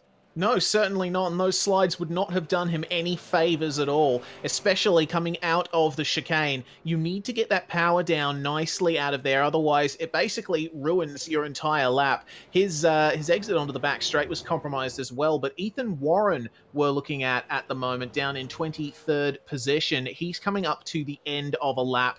Ethan, 20.907, and on this lap, he... this seems to be a long outlap from him. Yeah, a long one, possibly an outlap. Yeah, 24th position so far. Not doing too badly in a 41 car field. Not doing too bad at all, though. It was a 156.5, so looking more Road America than Road Atlanta, we'd say there, Reese. Yes, definitely. That's definitely within the range there. Probably Bathurst in a Le Mans prototype. Oh, dear me. Ethan Griggold then is currently dropped a little bit down the order. He's in position number 4 right now, just a little bit behind Dane Warren. And, you know, these are the two drivers who, you know, you really do expect to come out of the woodwork this season. This is where ERT's hopes are going to be pinned on for this season, on Ethan Griggold. Dane Warren will have All-Star Motorsports, his hopes, or his team's hopes, pinned all on him. And for those two drivers, you know, they are the top guys in their team when it comes to these supercars. They have so much pressure added onto their shoulders because they have to challenge what has to be the Roman dynasty of what is Trans-Tasman and TTL. Yeah, certainly. Those two teams have been at the top for, you know, basically since the beginning, in various forms. Drivers leaving and joining those teams, as we see a TTR train on the back straight here at Road Atlanta. But TTL, one of the oldest teams in sim racing. They date back to the Grand Prix Legends days, back when Team Redline were first formed. So they've been around for quite some time. Trans-Tasman Racing around since I think about 2010, 2009 or thereabouts, on the PlayStation 3 with Gran Turismo 5. But both of those teams, they've had their positions at the top for quite some time, and they've had many challenges, but it seems that the most consistent right now have to be All-Star Motorsports and ERT. Yeah, they certainly do. The train is there. Philsell, Ellis, Harvey, and out comes Juan Lopez right in front of them then and gets out of the way, does the Vendaval driver. He doesn't wait for anybody. He will respect the drivers at the front, but he will also respect that he is the world #1, and he will try and put in a lap time as good as he possibly can. Up the hill goes Philsell into notorious turn number 5. We didn't see many people get caught out here, but it is such a difficult corner, Reese. You have to be so careful. You're walking the tightrope there. Yeah, certainly. Not only have you got that hard curb at the apex, you've also got that really huge painted bit of tarmac that looks like a curb at the exit. And that's got a curb in between that and the track. So you have to be extremely careful about how you exit that turn. It is so tempting to take all of that tarmac, and most drivers do, but you have to have a very well-balanced car to do so. Otherwise, it kills you as you go up the hill. But Jared Philsell, sorry, go on. No, go ahead. I see Jared Filsdale, number 1, currently in position number 2. He's looking like he's having a really aggressive lap time. Of course, a VRS coach instructor, of course, with the team sponsor there. So Jared Filsdale has all the weight of the world in terms of his shoulders on him. He pushes to the line, does a 120.3. He doesn't improve, though. So the track rubbering up here, and this is worth talking about. The track rubbering up more makes it slightly more slipperier, as I've just seen Corey Preston go off, and he's got no rear bumper, and he's got to now drive that home. If he takes the tow here, Reese, then he's not going to have any more laps, and he'll be stuck with P15 at best. Yeah, he's still sitting still there in the S's, so he's moving. He is not asking for an escape, so his session will continue if he can get it back to the pits in time. But of course, with that many cars out on track, Preston is not going to have the best of times getting his car back to that pit box. No, he's not, but he does have that ability, if he wants to just flick it right, serve a slowdown or a wait and try and get himself going, but he will take the full circuit route back. And, you know, I wonder if that was the right decision, because if you take that, what is that club layout, if you just slow it down there, yes, you're off the racing line, but you can also slow it down enough so that you can get back into play a little bit later on. So, you know, a lot of work being done by a lot of drivers here, a lot of people looking for opportunities. And when you talk about most improved, we currently have Emily Jones in position number 11, Reese. Yeah, we certainly do. And Emily, well, she's absolutely turned it up in the last few months with her successes in the CPR Kart and Simparts Rallycross series. Of course, you know, absolutely dominant performances in that on occasion, and sitting in 11th place in the first round of V8SCOPS for 2018, certainly nothing to sneeze at. So it'll be interesting to see where she can go from here. She hasn't got much time between her and Thomas McMillan and Mitchell McLeod in front of her. So I guess Emily will certainly be hoping that this next lap is a good one. And the entirety of the V8's online community says ship, Reese. What? You've never heard the phrase ship? No? No, you don't know how to ship 2 characters together in a show? Oh, yeah. Okay, that kind of shipping. Right. Yeah, I see. Definitely getting there. Emily Jones came across the line, did a 2:33.5, not quick at all, but will be setting up for this lap. Let's look, though, at Thomas McMillan in the 2:48, position number 10, holding that barrier of that top 10. It's so difficult to do. You see drivers who have, you know, looked for opportunities, looked to try and get forward. When you get yourself in the pressure situation, some drivers thrive, some drivers crumble. Someone like Ian Ford, for example, who is in the 30s when it came to qualifying, he's in position 14 here in terms of this qualifying, 6 minutes and under to go. Yeah, Ian Ford. He's through to the end of last season. He was up there with Ethan up in the top 10. But with the mass of sign-ups that have come for these opening rounds of the seasons, he's not quite probably in the position that he would want to be. So he'll be looking to make up some more qualifying positions, I would assume. But we've got to take into account, when we think Ian Ford, we think fuel saving. And these 250-kilometer events are prime fuel-saving territory. Of course, we got 2 long stints in the race and 1 short. You can break them up however you like. And we've noticed that Ian has been particularly proven to fuel save in these events, so he may make up a few positions that way. He certainly could. Madison Down and Jared Filsdale out on circuit together, P2 and P5 right now, looking for qualifying. Of course, with the later that this goes on, you start thinking about track position. Where can I be when the checkered flag falls? Because in open qualifying, very different to your normal iRacing race session. Once the time expires, once you get to 20 minutes, you have till the end of the lap to put your time in, instead of the timer stops exactly dead at 20 minutes exactly. So track position is more vital than ever, Reese. Yeah, it certainly is, not least due to the fact there are other cars on the track. As long as you get that car across the finish line even 1 second before the checkered flag flies, then you'll be home free. So these guys will be plotting out the rest of their qualifying session, trying to make sure that they get their car in the right place at the right time. But Of course, Road Atlanta being Road Atlanta, it's one of those tracks that will bite you very hard if you get it wrong. So they've got some extra pressure riding on them to get that lap right. It's not exactly a track that's difficult to screw up. No, it's not, but you have to be so careful. And I'll tell you something now, Jake Burton has never had an individual pole position in the V8 SCOPS series. He's had endurance pole positions at VIR at Virginia, but here in Georgia, it seems that he's found himself a little bit of a new home. As things stand, he's currently a 10th, if not 2/10 clear of Jared Filsell. I'd say a 10th and a half at this stage as he goes and does a 121.8 there. Not a quick lap, but still a lap indeed. Curt Steinberg, though, keep an eye on this driver here. Position 13, he has the ability to turn on the fireworks as and when he pleases. He certainly does. Curt Steinberg has been a long-time competitor in V8s on iRacing, and sitting in 13th position. That's very well done from Stenny. Usually you would expect him around about 15th and back, so to see him this far up is really awesome. I do believe he is quite a fan of Road Atlanta, so yeah, doing very well there, Mr. Steinberg. Brenton Hobson, Mr. 6 in the 88 machine, is currently P17. Of course, he's never qualified higher than 6th. He's never finished higher than 6th. So what can Mr. 6 do as he crosses the line?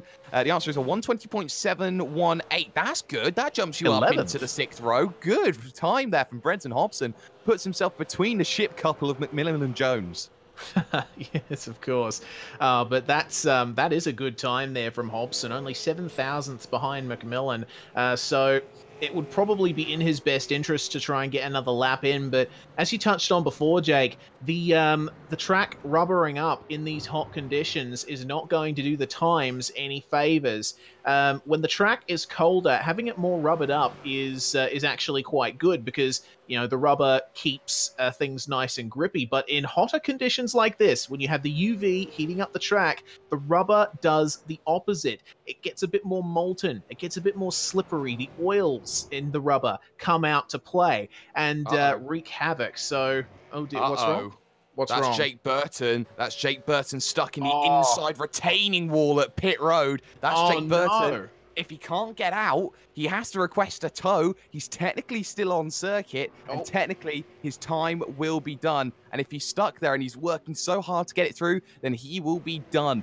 1 minute warning. This is the last chance that's coming up in the next 5 seconds to get over. And Filsell cuts the course then at turn number 3. I'm not sure Jared Filsell is going to get around to do a lap time in time here, because he'll have to serve the slowdown as well, and he'll serve that by just trying to ease off of it. But, you know, this is where it gets sketchy. Having to do qualifying times to get a qualifying time in, and everybody knows just how much they've got to work. We'll keep an eye on things. Ian Ford will get 1 more lap. Luke Harvey will get 1 more lap. So will Mitchell McLeod. Madison down. Keep an eye on Madison down. Burton's got himself clear of the pit wall, so he's managed to do that, but he won't have time to get out and start 1 more flying lap. So let's go on board with the 77 machine. Madison down, heading through the S's section, looking lefts and rights, and down the hill he goes through this depression. Up the hill he will look again, currently in position number 5, split by Ethan Griggold and Dane Warren, of course, to his perennial rival and teammate of Jared Filsell. And it is a friendly rivalry between the pair of them. Now looking for turn 6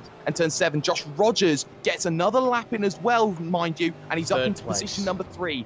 Very, very crucial. The checkered flag is now out, so this is it. Anybody looking to cross the line will not have their lap times count any further. Ethan Griggold then drives the line in the 117. We'll see what he can do. 120.3 is his time so far. He does a 121 flat. He goes fastest by 2 thousandths of a second. No, he doesn't. Sorry, 121 flat. Sorry, my mistake. I got a little bit too excited there. John Latham across the line. Hobson can't improve. Jones can't improve. Kananzi can't improve either. So we look back. Madison down. Everyone's just going to the pits. Everyone's in the pits. Everyone can't seem to find the lap time that works. What about Juan Lopez, though? He's down in only position 30 right now here, Reese. Yeah, well, we'll see what he can do now. He's going back into the pits as well. It just seems like everybody has come to terms with the fact that the track is just not as fast as it was at the start of the session. They don't stand a chance of improving. So Juan Lopez, for his first V8 SCOPS start, will have to start from position number 30.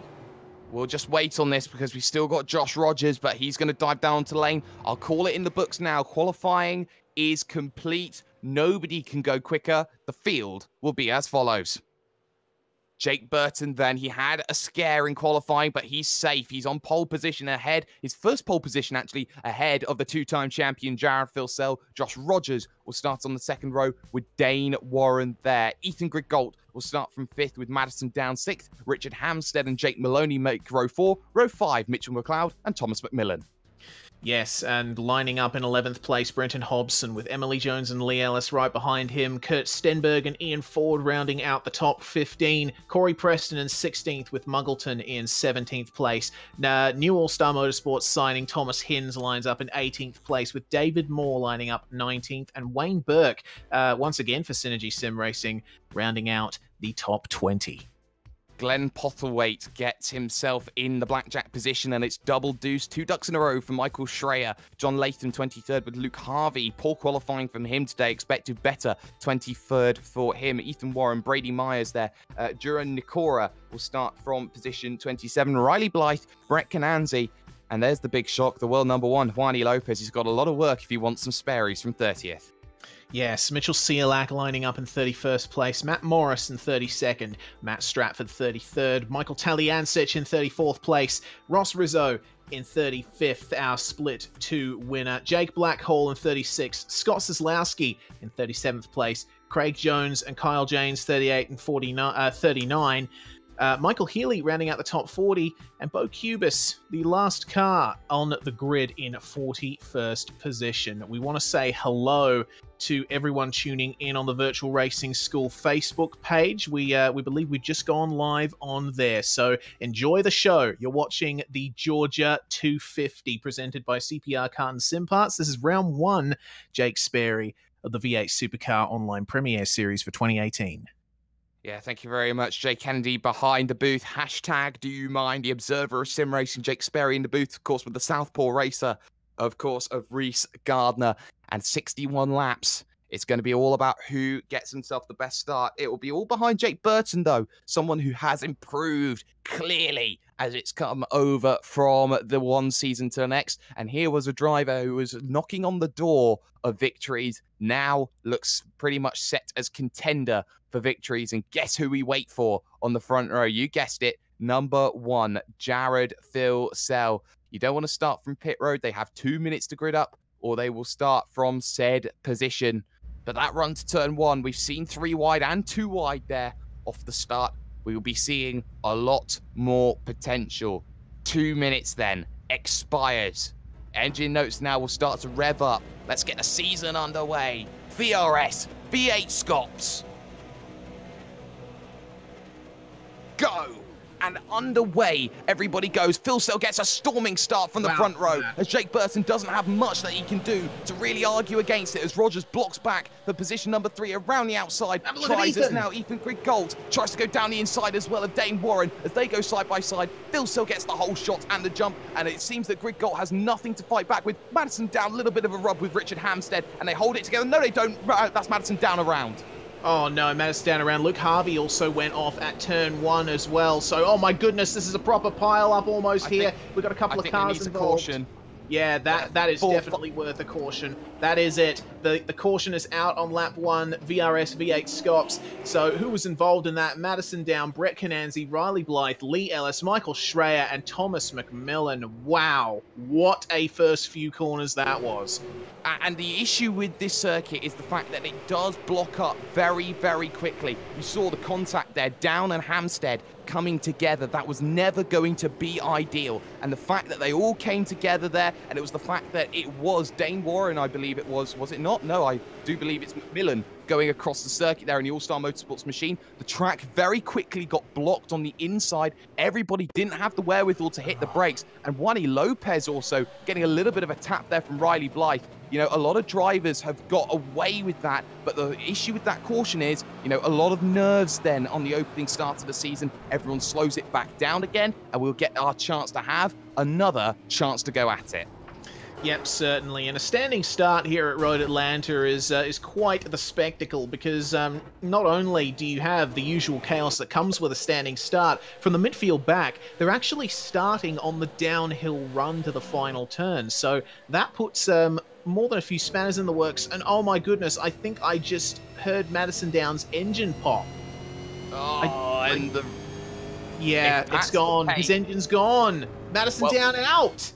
No, he's got to get himself over here and then just flip himself down to right-hander. Yes, there will be no fast repairs, but what he will be able to do is coast that down the lane. But what will also happen is he'll hold McMillan up. He'll hold Cubis up as well. He'll be able to coast this one all the way down in onto lane. You can see there's no power. He's stuck at just 60 kilometers an hour. I tell you what, how fortunate was it for Down that he got that engine problem when he did on the run up to the chicane. If he'd gotten that any earlier in the lap, he might not have made it back to the pits. Well, there will be frustration. He won't be able to score many points out of this one here, Reese, but I tell you what will be a guarantee. If he can get that engine sorted and back going again, yes, it will cost him half an hour, but let's not forget now lap times are going to be slowed due to the safety car, and he'll have an opportunity to get back going again. So let's get a readjust then of how this field looks then after the opening lap. Jared Filsell leads, Jake Burton in second, with Josh Rogers in third. It's Dane Warren and Ethan Griggolt fourth and fifth. Richard Hampstead, who was involved in that incident with Jake Maloney, in seventh. And then you got Mitchell McLeod, Brenton Hobson up to ninth, and Emily Jones makes 10. Your big gainers in the field, though, during the Cora is plus 13 off the start. Brady Myers plus 10. Look at Ethan Warren plus 6. And you look at someone like David Moore and Glenn Postlethwaite, who are up 7 and 8 respectively here, Reese. Yes, and the world number one, Juan Lopez, has made up 8 positions as well. He has got a little bit of damage on his car in number 404, but of course, 22nd from 30th. That I'd consider that a good position to come out of at the end of lap 1. But the issue is, currently he is Aero 404 spare he's not found. Yes, of course. This is quite the issue for him as the world number one. No sparies for him so far. Everyone up the front will be getting plenty of sparies. So I guess it's up to Juan Lopez to get within sparey range, so to speak. Yeah, he certainly does have to. I believe it's top 15. It may be top 12. I can't quite remember off of the top of my head. But, you know, Jake Burton, he was on the front there. He had that opportunity to go out there and attack. Maybe a bit of nerves as Filsell got the better start, but now he's there in second. Now he's behind Jared Filsell. I think Jake Burton will have that ability now to, you know, relax into this one. He's had a few laps then to wait, and he will look to try and have that ability to attack once again as we start lap 3. Lights are off of the pace car, though, Reese. It's coming in this lap. It certainly is, and we'll be getting back racing here at Road Atlanta with hopefully a calmer start than before. As you said, Jake Burton will have a car ahead of him in the form of Jared Filsell, and he'll be able to stick behind him a bit, maybe save a bit of fuel before the first pit stops, and then as the race wears on, he'll be able to start properly attacking. So it's difficult to call at this stage who's going to be where. It's a long race, 61 laps, this 250-kilometer affair at Road Atlanta. I can English sometimes. But yeah, I can't wait to get back racing. Yeah, can't wait to get back racing. Of course, the joke will be TTR team orders off the line. I highly doubt that. I just think that Jake Burton didn't get the best of runs. But you know what? How about a take 2 then in terms of the start of the season? We had a start, we slowed it all down, but let's get ourselves going there. And actually, I'm hearing dead wheel coming out there for somebody on circuit there. So Michael Healy. And that's Michael Healy, apparently, who is pretty much day donezo. He will be out of this event, and that will be a horrible, horrible situation for him to be dealing with when he looks to get back going again. But all the pace, though, will rely behind that number 1 of Jared Filsell. Jake Burton in second. Josh Rogers will be looking to play the attacking role, as will Dane Warren, as will Ethan Griggolt. And let's not forget, ERT are very good on the fuel save, and this safety car, it will really aid those in the fuel save. So someone also like maybe, it's a shame that he's dropped down the order, but someone like Ian Ford really could have benefited in terms of this event. But We'll slow it right down then as we head ourselves with the pace car, rounding the final corner, looking to dive down in. The pace is all stuck behind Jared Filsell out of 10A. When will he decide to attack this course? You may think about it going up the top of the hill. He's waiting even further. Driver's getting impatient. He finally puts the power down. Green flag in the air. Take two. Then at the Georgia 250, Jared Filsell gets a perfect jump, a perfect getaway, and nobody else was going to say anything more. Brenton Hobson under pressure now from Emily Jones in the battle for the top 10, 9th and 10th out on circuit as they go almost side by side through turn number 1. McLeod looking to attack Maloney. Not close enough. Single file it will be through the S's section then on lap 4 out of 61. Yes, indeed. And this battle between Jake Maloney and Mitch McLeod will surely intensify in the next few laps, but they've got a long train of cars behind them, all trying to find their own way through. I'm seeing some side-by-side action through the S's. Josh Muggleton versus Jake Blackhall. That has been sorted out, and now Blackhall coming under pressure from Scott Kozlowski, and it looks like Blackhall just suffered a little bit of oversteer, so Kozlowski is going to go through down in the lower reaches of the top 30. Behind them, we have some very damaged cars of Thomas McMillan and Riley Blythe. Yeah, they'll be struggling all race long, and there was a little bit of a touch there as they make the run to 10A, 10B for what is the first competitive time out on circuit. Still, though, it's Filsell from Burton, from Rogers, from Warren, as the top 4 haven't broken away then in this early stage. Ethan Griggolt still on the fringes in position number 5, but we're starting to see here more battles. Glenn Postlethwaite, Adura Nakora. Nakora has really been aggressive in the early stages as they all now stand up there with John Latham as well, Brady Myers, all in the mix then. This is for the mid part of your top 15.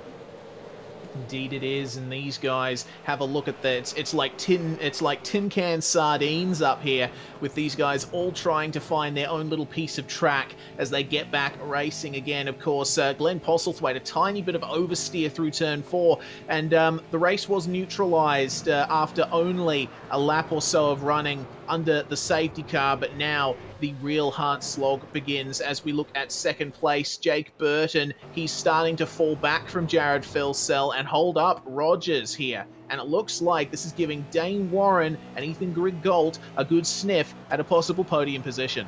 And we saw in the early stages of the Split 2 race how aggressive you can be if you get yourself in that 0.2 of a second in that draft. Josh Rogers looking to use that. Of course, he has himself a WCS license in the Formula 1 for this year in the McLaren MP430. Big lake dive down to the inside. He sends one. He gets some contact and off into the grass will go that driver there of Burton. He comes out as Warren now. Looks to get on the offensive here. Tries to find a nose, a little bit of a gap down to the inside. He's unable to really attack that, but he gets to one off the exit. Gives him a bit of...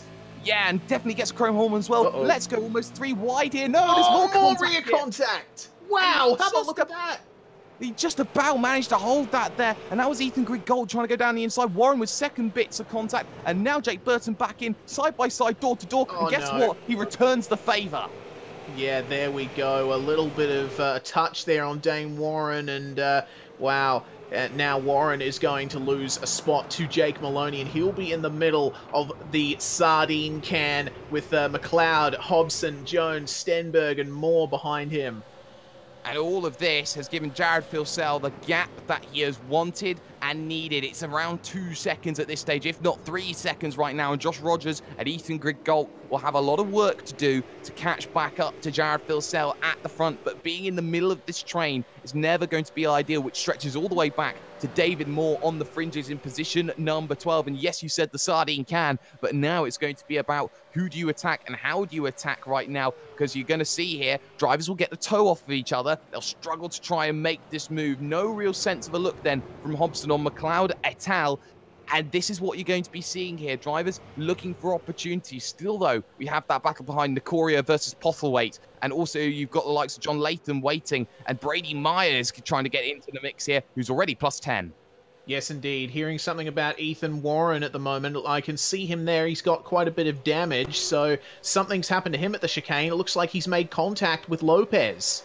Oh, and that's never going to be ideal. They were side by side going through. Juan Lopez had the inside line. And it just seemed to me that Ethan Warren was trying to pinch down on the world number one, but the world number one had the line. And I think that Ethan Warren only had himself to blame. He had a bit more room there on the outside that he could really exploit there. And Ethan Warren loses 3 positions because of trying to be too aggressive with the world number one. That's the thing with that chicane at the end of the lap. You have the opportunity to go too wide there and not lose a position. You don't want to cut the line too fine if you're on the outside, and obviously that has not worked out optimally for Ethan Warren, but Juan Lopez is continuing his slow climb through the field. He's up now into 19th position. He is. He's making progress. That's exactly what he needs to do. Dane Warren then close to the back then of Jake Maloney as they get themselves on the brakes into 10A, 10B once again. Not close enough, not able to really attack and make that move then on Richard Hams, on Jake Maloney, sorry, with Richard Hams. Sorry, he's around. Postlethwaite around. That's quite a big incident there back in the field. So I was watching that as you were talking, Jake. Duran Nakora put the move on Postlethwaite, and then a little bit of contact. John Latham just got into the back of Postlethwaite, and then getting involved in that also was Corey Preston and Brady Myers. So all those guys now have damage and are a little bit out of sequence with each other.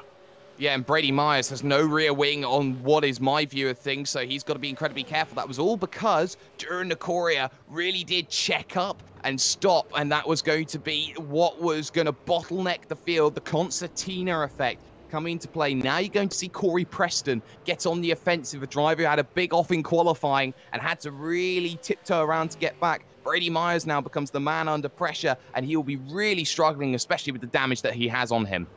Yeah, certainly, but he's missing that rear wing, so we'll get a tiny little boost in straight line speed. Whether or not it will be negated by the fact that he's got some severe front-end damage remains to be seen. The train goes down the front straight over the hump, which was flattened in the mid-90s, and down through the bend towards turns 10A and 10B. Preston still too far back to try and make a move on Myers. It doesn't look like Myers has lost much pace despite that damage. No, it doesn't seem that he has at all, so he's keeping himself there. He's keeping himself involved in this one. He may be getting a little bit chilly with the boot open in the back, but, you know, that shouldn't be too much of a worry at all. He's trying, isn't he? He's really trying. Yeah, Corey Preston, we've seen this from him, you know, since basically day dot. Preston will try absolutely everything to try and get a position. He's very passionate, but we're looking at the moment at Richard Hamstead, who is currently chasing down Jake Burton, and Burton currently in 4th position after starting from pole. Obviously not the way he would have wanted his first 9 laps of the race to go, but he's still in quite a good position. Hamstead might look to change that, though. He can't afford, though, to think about the past. He's just got to keep on trucking it for the future. Hamstead, though, in the wheelhouse, as is Dane Warren on Jake Maloney. So the pair of them, we could have Noah's Ark situation, side by side, too wide, too deep. As the animals come in 2 by 2, the block thrown there by the driver, Jake Burst, as they make the run to 10A, 10B. A second block thrown on Richard Hamstead. But behind that, Dane dives down to the inside in the All-Star Motorsports machine. He looks to try and go around the outside using 10B. And you can do that. And he does do that. Brilliant move on Maloney. Yeah, that was a great move from Dane Warren on the outside of Maloney, and he will try and charge his way up to where Richard Hamstead and Jake Burton are. Have a look at Hamstead. He's going to... Oh, he has a little bit of a look up the inside into turn 1. Of course, that would have been more of an unsettling maneuver rather than an outright attempt at a pass. So they're going to stay single file through the S's once again, but this is a proper 4-car pack. Headed up by Jake Burton now. Greg Galt, Rogers, and Phil Sell are mostly in a world of their own, so it's from 4th place back where the action is. It certainly is, but of course, you know, you have to look at Jared Phil Sell. He did a 121.5 that last time by compared to the 21.7 of Rogers and the 21.7 of Ethan Greg Galt Egg in 3rd. Here at Richard Hamstead, though, he may have a second attempt here at Jake Burton, but I think he's too far back, though, to really have an attack then on this lap. John Latham, though, still under pressure. Corey Preston looking in. Behind that, Chiolak, Talajancic, Stratford, Lopez, James, Sislowski, Muggleton. Big train going on for the top 20. Yeah, certainly. It's absolutely fantastic. And Richard Hampstead going for the move on Jake Burton down at the chicane, but Burton is still ahead. He's able to hold it. Is Hampstead going to go for the over-under? I think he is, and he will take it. Coming out of the chicane, he'll be by before the last turn. That's Richard Hampstead up into 4th place, but can Jake Burton try and come back on him here? Hampstead goes preemptively defensive, and Dane Warren is right there with him now. Burton tags Hampstead a little bit on the inside, forces him wide, and Dane Warren is going to come through here. Oh my God, what a move from Dane Warren. Pass of the year so far. That is sensational. The 2-for-1 special was on at the supermarket, and guess what? He decided, I'm all in. What a move. What an aggressive move from Dane Warren as he moves up into position number 4. But let's get a replay of that one, because that was all done because Hampstead and Burton got too involved with themselves, and suddenly Dane Warren was like, oh, a gift. Thank you. I didn't know Christmas was this early. Yeah, Christmas has only really just been, hasn't it? But wow, that all started when Burton tried to tag Hampstead coming into turn 1. Well, not try it, but he did end up tagging him, and Dane Warren just getting that traction up on the inside with both of those rivals crossed up, and he was just able to get the move done. So now it's Dane Warren into 4th place. Yeah, Dane Warren, though, not for long, because Hampstead had a think about a look. He was not going to be able to make that move then into the left-right chicane of 10A, 10B, the prime overtaking opportunity. So the waiting will look to continue just for a little bit longer as Dane Warren now plays defense. The gap at the front, though, extends once again. It's now 2.6 seconds between Phil Sale and Rogers, 10th by 10th. Josh Rogers is just losing Jared Philsell. He needs to find a way then to get himself sorted out with this. Otherwise, he's just going to fall backwards further and further away. And this race is only going to go a little bit longer. Again on the aggressive drive, though, is Jake Burton. He's all over the back of Richard Hampstead looking for a move. Yeah, Jake Burton, you know, knowing him in real life, he's a very focused individual, and seeing him race like this, you know, it's par for the course. He wants that position. He will try and get it any way he legally can.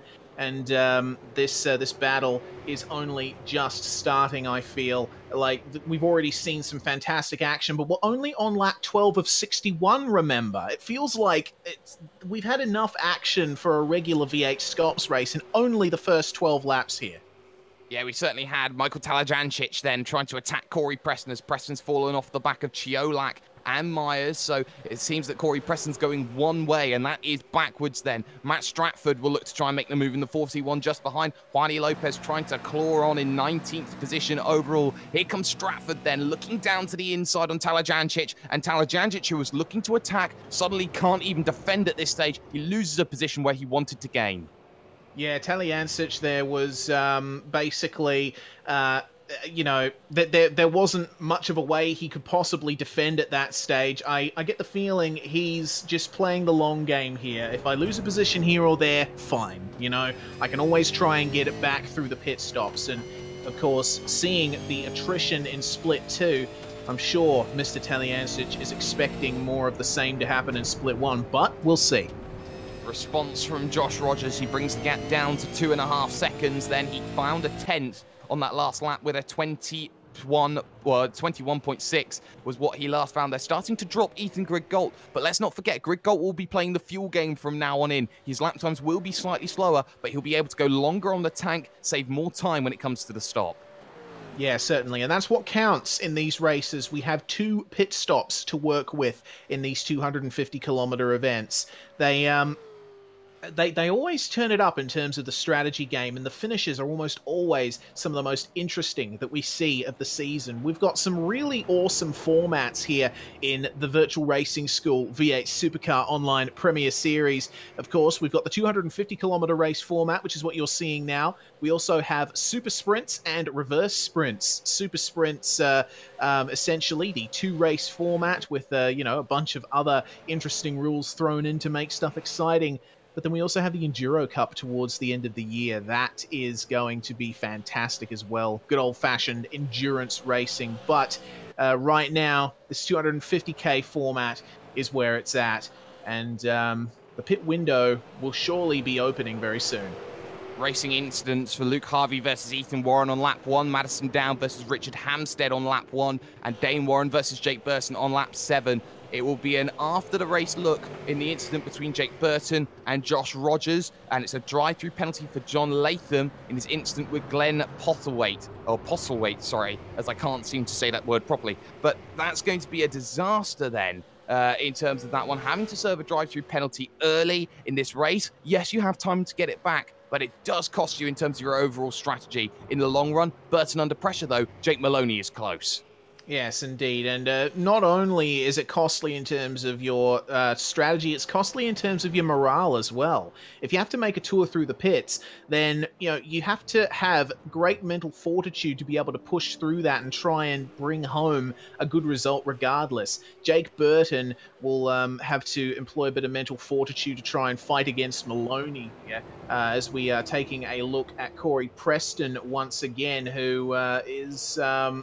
freight trained. Yeah, wow, goodness me. But it seems that he's dropped a multitude of positions on this lap, at least 4 or 5, so we'll get a look at where that's happened, and I only assume turn number 1. Yes, it is. They were 3 wide into turn number 1. Juan Lopez gets down the inside, gives him a little bit of a tap, and he has to force himself out wide, nothing in it, and then he loses 2 more positions there to Muggleton and Stratford, and now he's in the fight with the driver, Scott Soslowski. Yeah, certainly. Preston not in the most optimal position there. So Soslowski is going to be the car in front of him now. Looks like he's just not able to make up much ground on him. Preston pushing very hard right now. Kyle Janes and Jake Blackhall will probably be seeing that ahead of them and thinking maybe they can stand to make up another position. But once again, we'll see. Once again, we will see. Emily Jones has moved up a couple of positions. She's now inside the top 10 in 9th position ahead of Mitchell McLeod and Curt Steinberg. Steinberg now looking to attack for the final spot inside of the fabled top 10 as Mitchell McLeod gets a little bit of a sideways on there through 10A. Picks it up nicely through 10B. Steinberg unable to put the power down to attack David Moore, waiting in the wings in position number 12. And he's had a fantastic drive so far, has David Moore. He certainly has. Hobson in. Hobson, wow, okay. That's early. Yeah, very early. So I think here, Reese, I think we're looking at the alternative strategy. I think he's trying to get the short stop out the way first and go for 2 full tanks. Yeah, I think that is definitely the option that Hobson is taking. Let's keep an eye on how long his pit stop is. He's just standing still in the pit box right now. Who else is there in the pits? That's Ian Ford. He's retired, I believe. So McMillan and Down as well. Madison Down still in the pits. Looks like he's gotten out of that car, but Hobson is now out of the pits, and that was a fairly reasonable pit stop length. So I do think this thing has been filled up and ready to go for a long middle stint. Yeah, he's in clean air. He's behind Matt Morris now, so he is down in what I could only assume is position number 30 on circuit behind John Latham as well. But we'll look further forward here in this field right now, because we are starting to see here drivers starting to position themselves in terms of looking for an opportunity for a stop. Side by side down the back straight, Stratford, Muggleton, Soslowski all going at it. TTR's Josh Muggleton on the outside looking for this move here. Has to be brave on the brakes, but the driver on the inside was a lot more brave as there's a bit of contact between Muggleton there, and there's a vehicle spinning behind that as well, and that is Thomas Hinz getting out of the way. Carl James spinning with Jake Blackhall. Blackhall gets it going then. No real cause for concern. There would have been double wave yellows at that section though. They got away with it. Yeah, they certainly did. It looks to me like, looking at that incident again, Blackhall just went really deep under brakes into the chicane and just went into the side of James, and both of them went around. So I don't know if the stewards will be looking at that one. Maloney in, Hampstead in. They are both coming in our TTL. They are on a strategy call. They've decided to come in at exactly the same time. They will both get out and away, and that's crucial with both of them coming in. The big thing for Maloney is he's got the drafting partner. They come out with Brenton Hobson, and look at that. The new tyres on Hobson, he gets the jump on the pair. Wow. That's awesome stuff there from Hobson. So that's basically Hobson in effective 6th right now. Oh, don't tell me he's in 6th. I'm looking at the timing in sim, and based on where Hampstead and Maloney were before the stops. It puts Hobson in around about effective P6, so the trend continues. The trend continues. We'll see if he can break that trend. A new season. The more things change, the more some things stay the same. Curt Steinberg still close, though, with the driver in front of Mitchell McLeod as they head through turn number 1 once again. And we're starting to see Emily Jones try and break this train there. Took 0.2 of a second out of Mitchell McLeod. Opened that gap to 0.8. So close to breaking that 1 second window and then running her own race to chase down the train of Maloney and co. Yes, indeed, and that train has provided some interesting racing so far. I mean, Mitch McLeod, we have not seen him in top split in quite some time. Mostly last season, we saw him up the top of split 2, but he's back in split 1 and he's run wide. Oh no! So that won't do him any favors. Mitch McLeod, one of the veteran competitors in the V8 Supercar. One of these guys that, once again, has been practically here from day dot. But Steinberg is now in the draft of McLeod. He will have seen McLeod go wide, and he will want to take this chance here. And this is going to help Emily Jones. She's taken that gap out even more. McLeod didn't seem to put up much of a fight there versus Steinberg. No, and Steinberg went very deep through the corner, so you're going to see the cutback now, an opportunity for Mitchell McLeod there.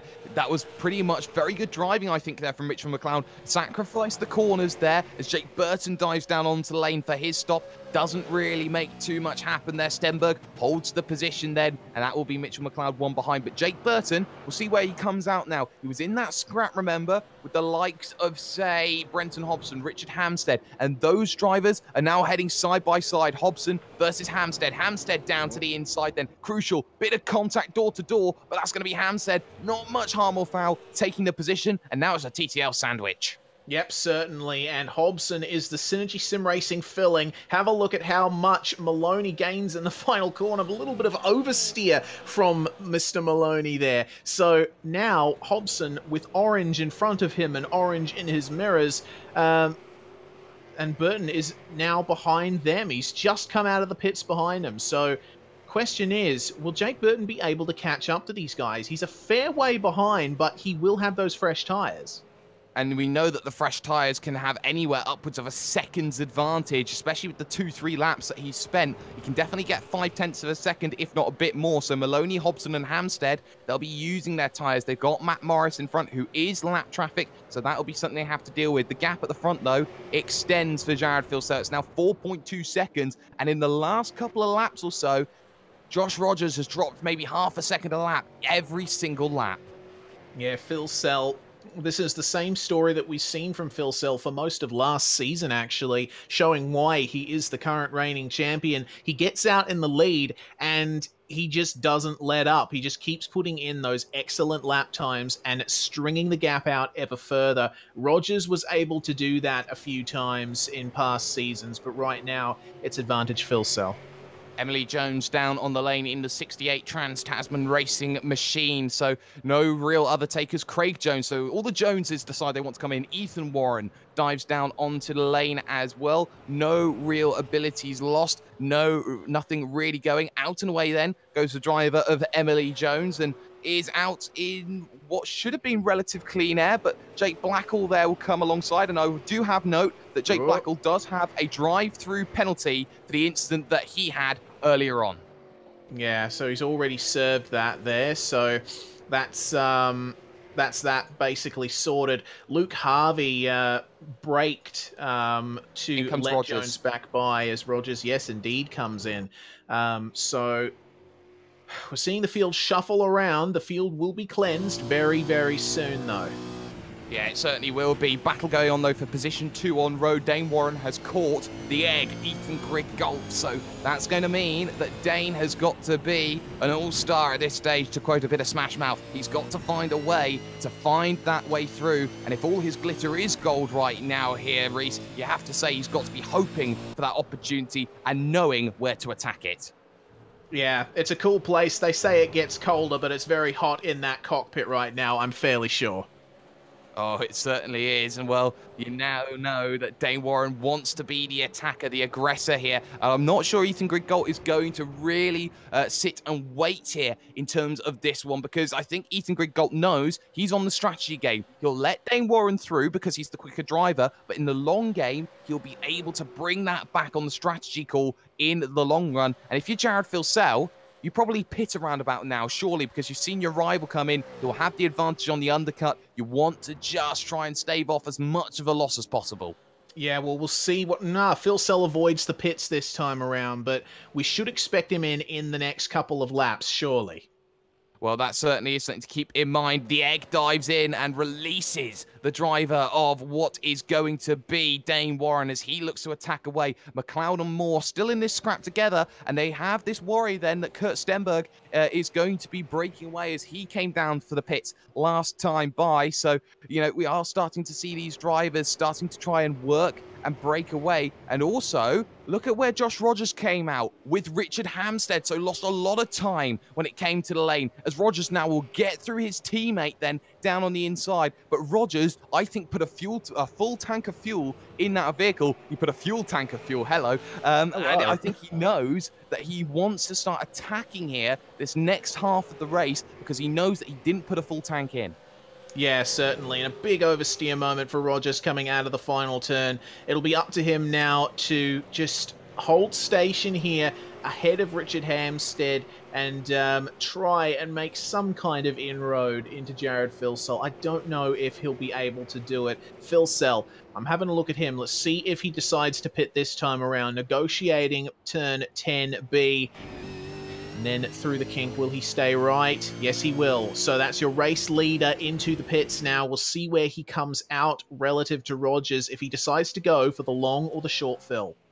Ethan Griggold has also come out of pit road. He is behind Jake Burton and the TTL train. So that's going to be work for Griggold in the later stages of this event. But Jared Filsell then will be searching for his box. It's the penultimate box then on this long lane. You have to be careful about this lane because it is concrete that you have to brake on, not asphalt. So the braking properties are different when it comes to the surface. It means that you are very easily going to overshoot. Dane Warren dives in and actually goes a little bit too far forward. He overshot it. He went forward, didn't find reverse, came back. So he loses 3 seconds instead of the 2 that he normally would have done. So Dane Warren really trying to be too aggressive then as he came down onto the lane. Dane Warren, you know, he reminds me almost like a Yorkshire Terrier, the way that he tries to push and attack. And look at this then, Jared Filsell out of pit road, and look at that. Josh Rogers is there with Hampstead, with Maloney. The TTL train are right on the rear of Filsell. Yes, indeed, and now it's up to Filsell here. If he wants to extend that gap back out, he is going to have to drive that car pretty hard because Rogers seems to be on one hell of a charge right now. His last lap was a 1 minute 21.764, and compared to the times that he was doing at the end of last stint, that's roughly a gain of about 7 or 8 tenths a lap. So, yeah, Rogers on fire right now. Oh, Dane Warren gets a big wiggle out to turn number 5. He almost gets caught out with it. He's behind Emily Jones now. Such was the slowness of that stop. And guess who's just behind that as well? There is Juan Lopez, who I believe has yet to come down and make his first stop of the day. So Emily Jones then moves up a position on Dane Warren, but Dane has the fresh tyres and he will be looking to be the aggressor. But there is an issue right now, and that is Jared Filsell behind John Latham. And Latham, oh, he dives down onto the lane. He couldn't hold up the driver there enough to help his teammate in terms of Josh Rogers. Yep, and have a look at Rogers. He does have a bit of a run here on Filsell coming up to turn 1, right on the bumper now. Oh, was that a bit of contact? It was damn close. It was very close. You could fit a piece of paper between the two as they head into turn number 3. No contact again, and they're just running nose to tail. Rogers knows that if he's wanting to make this move, if he wants to burn out the tyres of Jared Filsell, he attacks now and keeps Filsell behind for as long as possible. Josh Rogers, the youngster, you could say he's only a couple of years younger than me. I'm one of the youngest in the business when it comes to commentary. I'm only 20 years of age. Josh Rogers then looking for that attack through the next right-hander of turn 6, looking for the next right-hander of turn 7, and is in the wheelhouse here, Reese, to make the perfect move. He certainly is. It's up to him to stay in the draft of Jared here, and he's well on his way. Have a look at the run he's got already. Might we see a move here at the chicane? Jared Filsell going to go defensive, is he? No, he's going to stay right here. Rogers is not going to go for the move this time, and that's significant. I think that shows that Rogers might be saving a bit of fuel. I think he has to at this stage. He's been working hard. He's been pushing to try and get himself through the train. But look at the run he's going to try and get then off the exit through turn number 12. The run to turn number 1. The gap between the pair of them as they cross the line here, which is now P56 on the road currently, is just a tenth of a second, a tenth and a half. No opportunity for the move down into turn number 1. Brenton Hobson, though, who came in first, he'll be the driver struggling as he will be the one expected to drop back more and more. We've also seen Dave Warren go through on Emily Jones. We certainly have positions shifting once again in the, well, we're coming up to the middle of this race, almost the 50% mark. And I'm really interested to see what Dane Warren can do from here, because obviously the time that he lost in his pit stop, it was not beneficial in any way to his race. So he's got a lot of time to make up, but you could see that he had absolutely ripping pace. So what can he do from here? What can he do from here? But I tell you what can Josh Rogers do from here? Has really got the draft working. Heavy defense then from the driver of Jared Filsell. And you can see no move, no move, no move. Looking potentially down to the inside for a late move. Josh Rogers knows better than to do that. He will sit and wait. And I think the longer that he sits and waits like this, he can bring Maloney, he can bring in the likes of Hampstead back into this battle, mind you. And let's not forget TTL, they want to score well for the Constructors' Championship as well. They're second, third, and fourth as things stand. They certainly are. TTL in the box seat to come out of the gates absolutely brilliantly in terms of the team standings. But, man, I mean, I'm seeing Rogers versus Filsell here. I would think that Rogers would be a tiny bit more aggressive in most circumstances, but obviously, you know, we aren't the ones out there, Jake. We can only make predictions as to what's going on inside these drivers' heads. I reckon Rogers is just biding his time here, maybe pressuring Filsell into a mistake, but that is an extremely hard thing to do.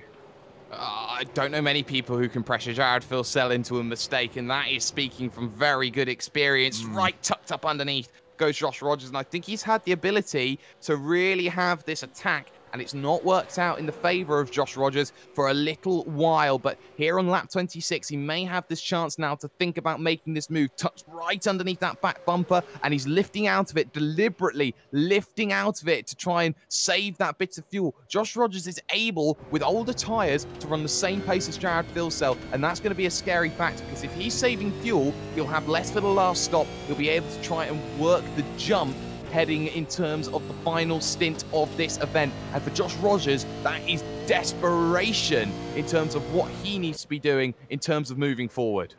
Yes, indeed. Well, the final stint of this race is going to be a cracker if things keep going the way they do.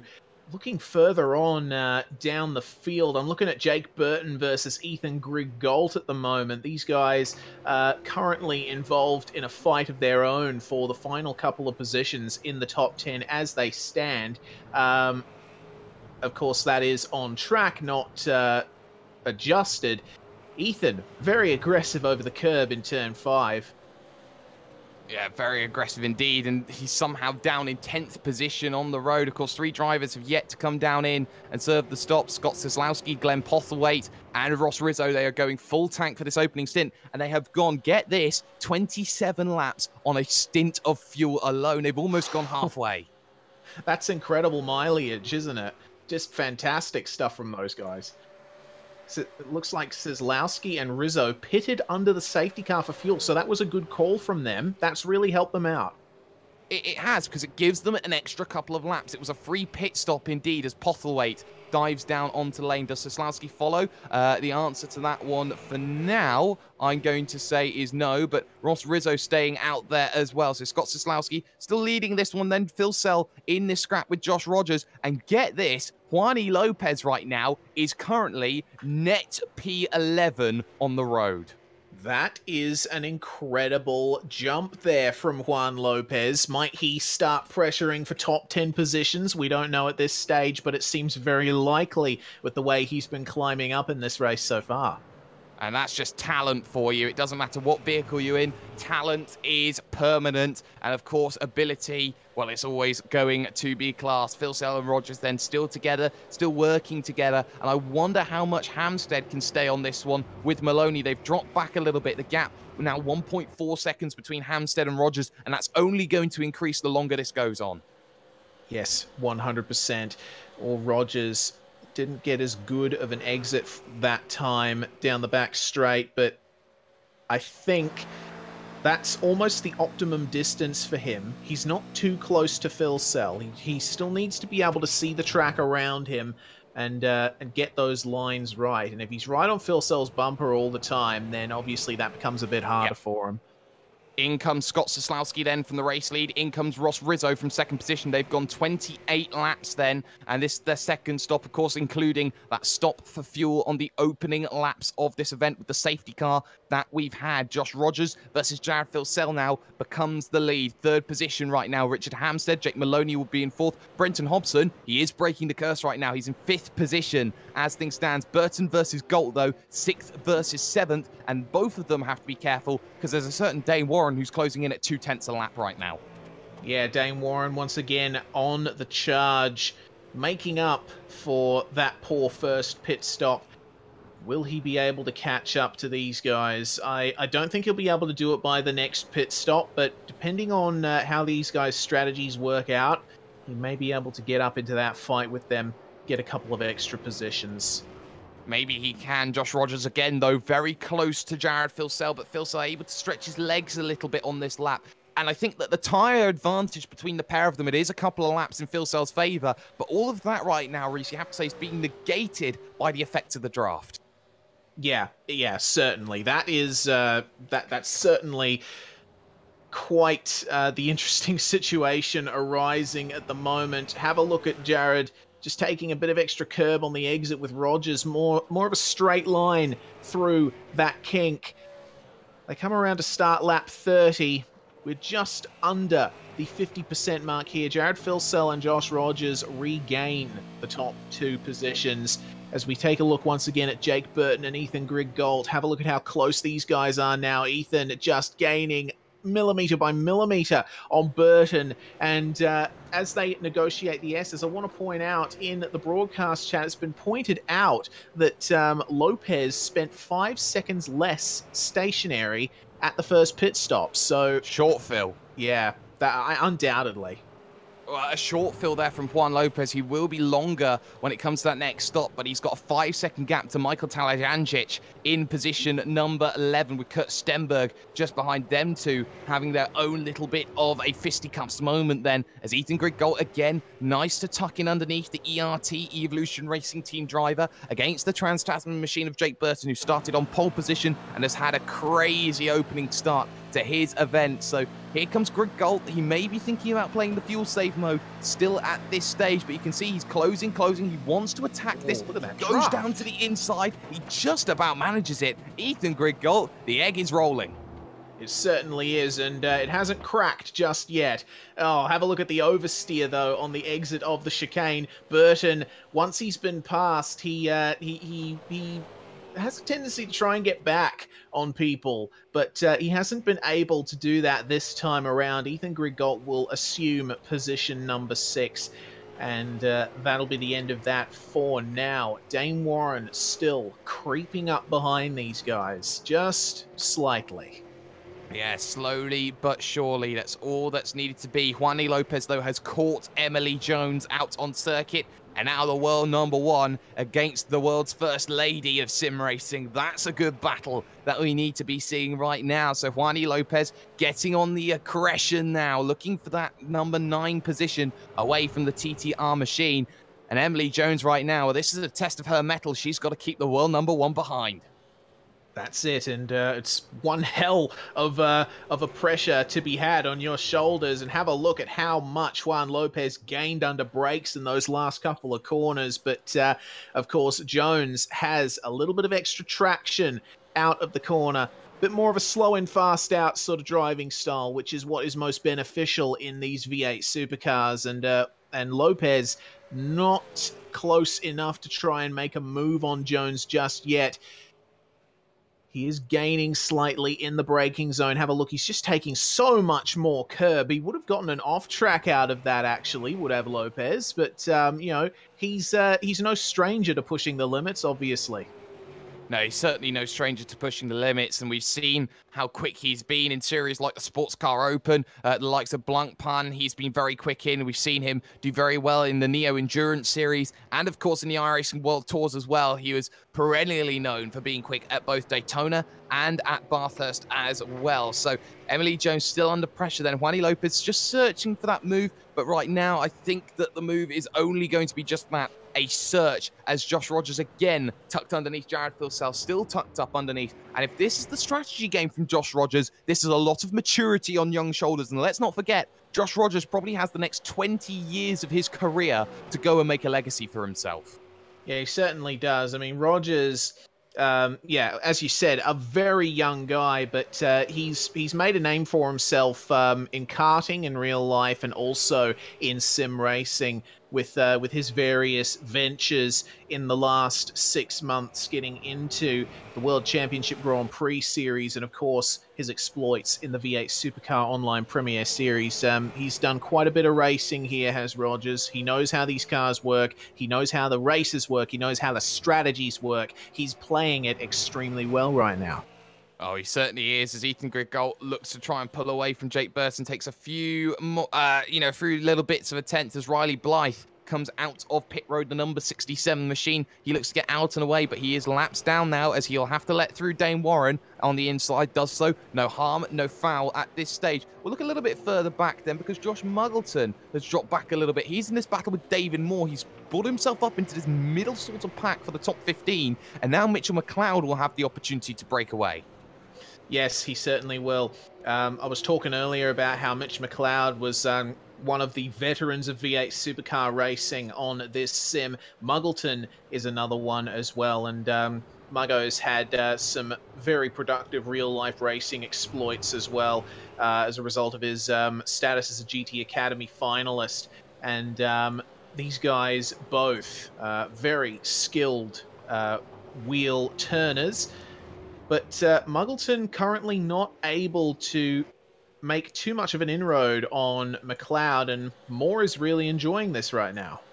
Yeah, I think Moore will just know what is available for him. He just knows that he's just got to sit and wait and just play the patience game. It's sometimes the toughest game in the world to play. You want to attack now. So I think that it's just going to have to be a case of, just sit back and just try and just run your own race. Of course, Mitchell McLeod is trying to bridge the gap right now between Muggleton and Steinberg. And if he can get onto the back of the Curt Steinberg train, he can start pushing here on Talajandzic to try and really work to try and get back up to the likes of Jones and Lopez.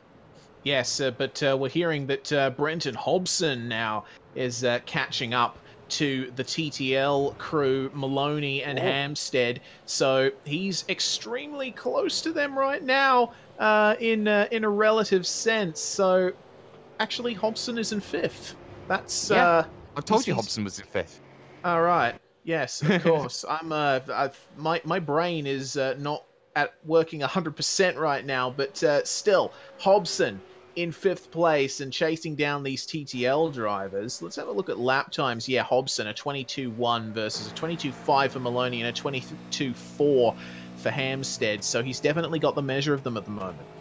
And that lap time, that was the second fastest lap time out of all your leaders that last time by. The only man who went quicker, Jared Filsell, who did a 22 flat. So Brenton Hobson is really pushing, and he's got the oldest tyres out of everybody in the front 10 positions here, which are split by still just 16 seconds out on the road, and that's very impressive. That shows you the caliber of this field, and it's a field that does not include Madison Down.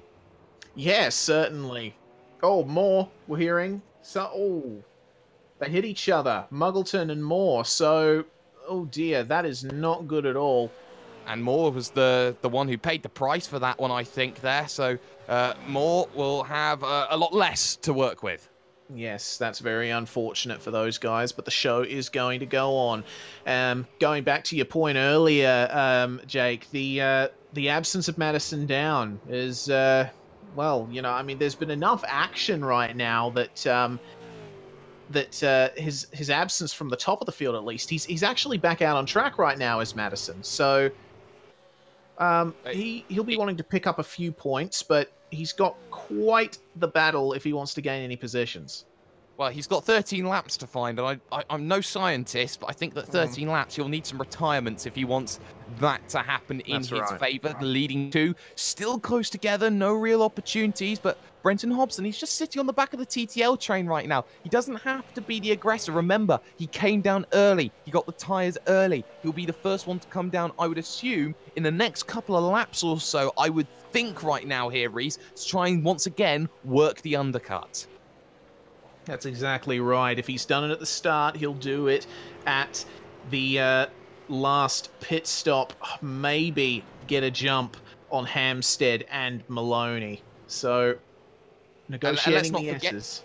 And let's not forget, he's still in the wheelhouse of Phil and Rogers. Let's not forget, he's only 5.5 seconds off the lead. He still has a chance for the race victory. He certainly does. Meanwhile, Michael Taliancic pulls into the pits. And he will go stationary. And this is it. The window now officially open. Taliancic, the first one to blink, and he's got nothing to lose in this situation. He was just inside that, you know, top 15. If he wants that top 10, if he wants to attack Juan Lopez, he's got to go do it now. And let's not forget, Juan Lopez short-filled the stop, so he has to come down in a lot earlier than Emily Jones, who he has been stuck behind. Resolute Imperial Iron Wall defending from Emily Jones. Yes, indeed. They've been glued together, these two drivers, and it doesn't look like it shows any signs of stopping, at least until one of them blinks and jumps into the pits for the final time. Oh man, what a race this has been so far, Jake. Just it's been drama and action non-stop as Hampstead goes into the pits. And Maloney. And Maloney. And Maloney. So the pair of them, they're on exactly the strategy. They are playing pigs right now, and they both need to come in. They come in ahead of Brenton Hobson, so they want to get the gap to Brenton Hobson. I think this is the call that we're seeing Maloney and Hampstead. I think they're both in the call here. He's trying to get 3 up there on the podium. Yes, we apologise for the presence of the Sperry bot there, but yeah, honestly, this fight for the podium is well and truly on between all of these guys. You know, it's not as clear cut as it may initially seem. You know, looking at the results as they stand right now on the timing screen, as Maloney jumps Hampstead, that's interesting. But having a look at the drivers' positions in the timing at the moment, you would think that it's business as usual up the top. Jared Filsell, Joshua Rogers, fine. But Brenton Hobson currently in third on his pit stop. And all of these guys are really close. It's very significant. And we're about to enter the final third of this race where everything will be worked out. And once that checkered flag drops, you know, it's difficult to tell who is going to be in any position in the top 10.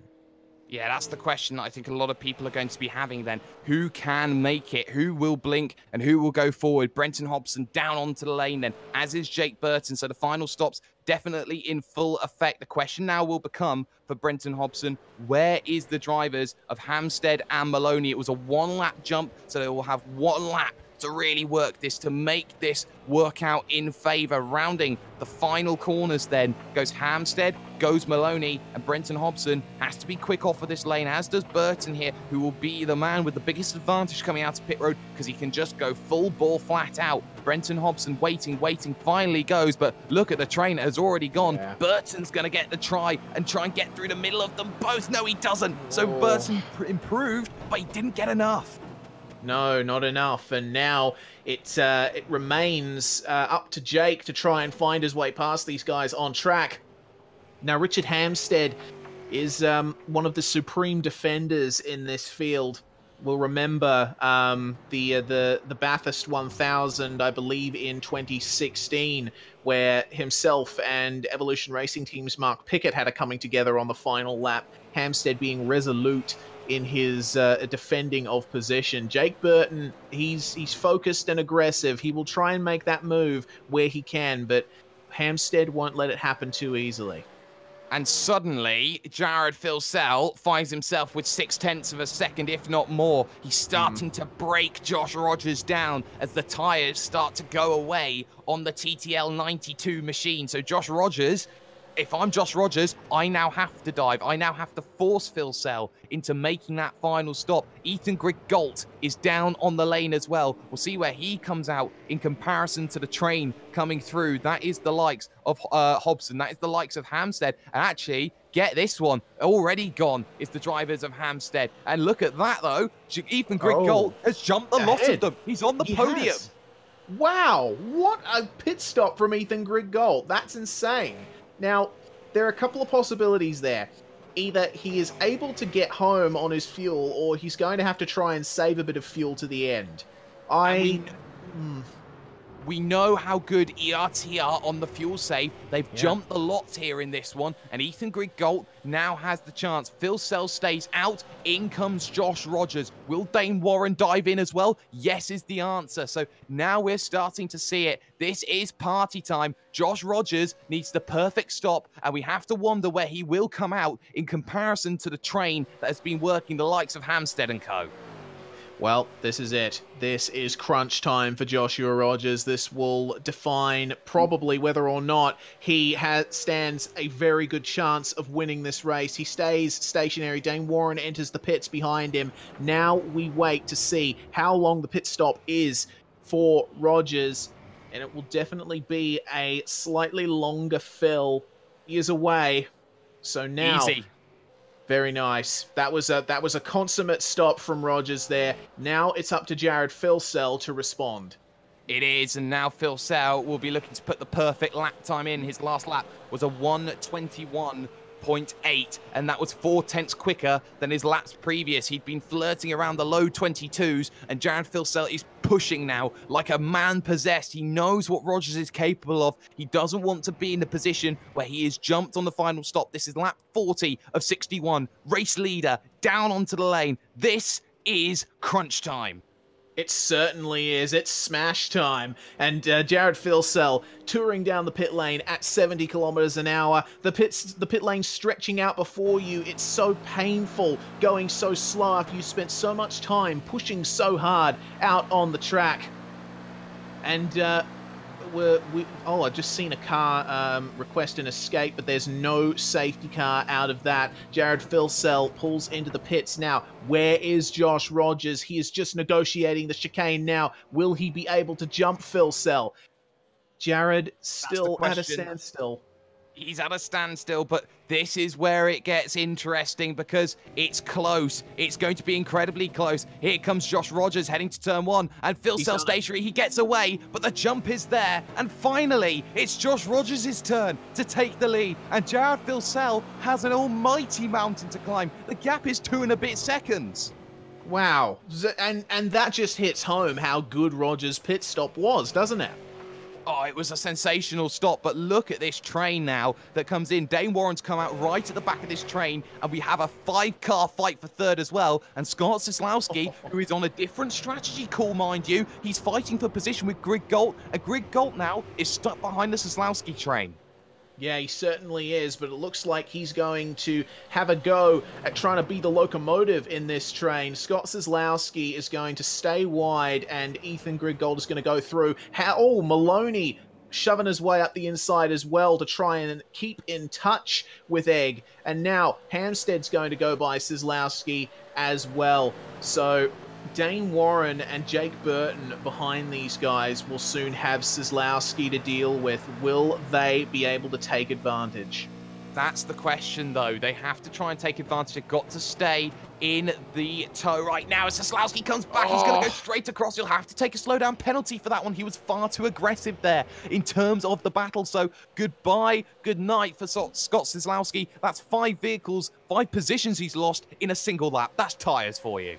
Yeah, certainly is, and he will be wanting to go into the pits very soon. Have a look, though. Richard Hampstead versus Jake Burton versus Dane Warren. Have a look at that. Jake Burton did what Warren did some laps before, but Warren is going to try and go up the inside turn 3. No, he's not. He isn't able to get the move done, but wow, have a look at that. What a turn 1 that was. Oh, do stop it, boys. That's sensational. They're putting on a clinic in terms of overtaking, and Richard Hampstead will feel like he needed to go full ham, but in the end, he's just left with quite a bit of cheese afterwards in that situation. Warren now has to fight with Burton, and remember what happened on lap number 4.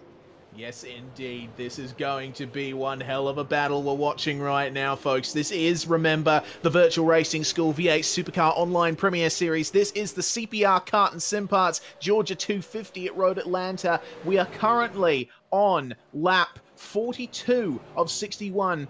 Rogers is your leader of this race. Effectively, on track, it's David Moore who has yet to pit. But this battle... Yes, was. But oh my goodness, man. Oh my goodness. Oh, wow. Okay, Jake Burton versus Richard Hampstead. They just made contact there at the chicane.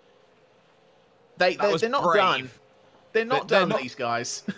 They are not, and Richard Hampstead knows it. They've got Sosnowski on the rear. Sosnowski doesn't want to get involved in this battle, but they are costing themselves overall. Hampstead with the big dive down at turn number 1, and the up and under. He tries to throw the block pass. It doesn't work because Burton now has the inside for turn number 3, and I think Hampstead... Oh, there's contact. Hampstead will have to go pretty much straight on at this situation, and that is fighting far too hard for one small position, and this could give the opportunity back to Brenton Hobson.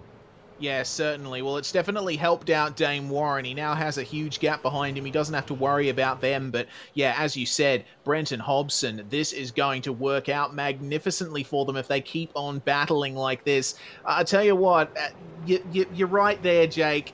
They don't need to be fighting that hard when they're still this far from the end. They could have afforded to maybe have a little bit more of a safe run. I mean, it's entertaining for us, it's entertaining for the spectators, but at the end of the day, that's secondary to these guys out there on track.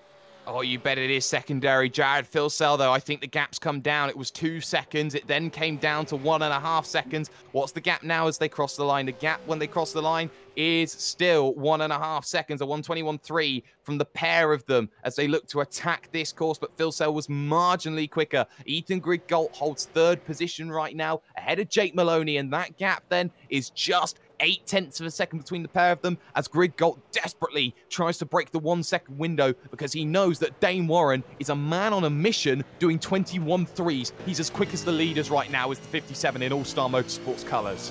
Yep, and that makes you wonder, if Dane Warren had had better pit stops, if he hadn't made those mistakes, where would he be now? He'd probably be fighting up there with Filsell and Rogers with the way he's going. Yeah, and you have to think that Dane Warren's had a very aggressive run. He's been as low as 10th. He's now up into 5th position, looking for position number 4 out on circuit as well. There is a lot of attacking that is needing to be done in this event. If you wanted to know where the world number 1 is, he's currently position 16. It's not final, though. He's got Moore and Stenberg who's jumped in the stops, and that's not surprising. No, certainly not. I'm still looking at Dane Warren versus Jake Maloney here. Sorry, Jake. Warren in the draft. Oh, here we go. Definitely. It's going to happen. Dane Warren goes up the inside into the chicane. Maloney doesn't give him any trouble whatsoever, and Warren is through. So that's Ethan Griggolt's cushion gone, basically. Dane Warren now has no cars between him and car number 117, so Ethan is going to have to put on a driving masterclass to try and keep Dane Warren behind him now.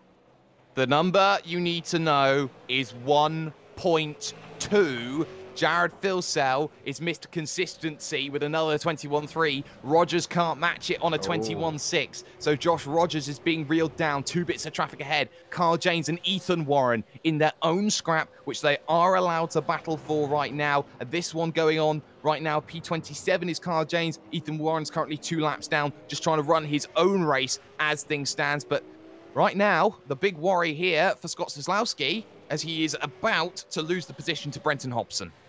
Yes, indeed. Well, Sosnowski has only recently pitted, so he will have fresher tyres, but we've seen from Hobson, Sosnowski hasn't pitted. Oh, hasn't he? Okay, no. Right. I obviously had my my pit stops mixed up. So yeah, Hobson has got an actual fight on his hands here, but will Seslowski pit at the end of this lap now that he's got Hobson that close to him? Well, he can go as far as he likes, really, on this fuel. I think he can go to lap 50 or so. Hobson dives down to the inside. I'm pretty sure it's going to be forthcoming. No, there's contact. Hobson's going to go spread eagle across turn 10B, but he holds on to it. And Seslowski there, he had nowhere to go. Hobson went in so deep that there was nowhere really Seslowski had to go except on the grass.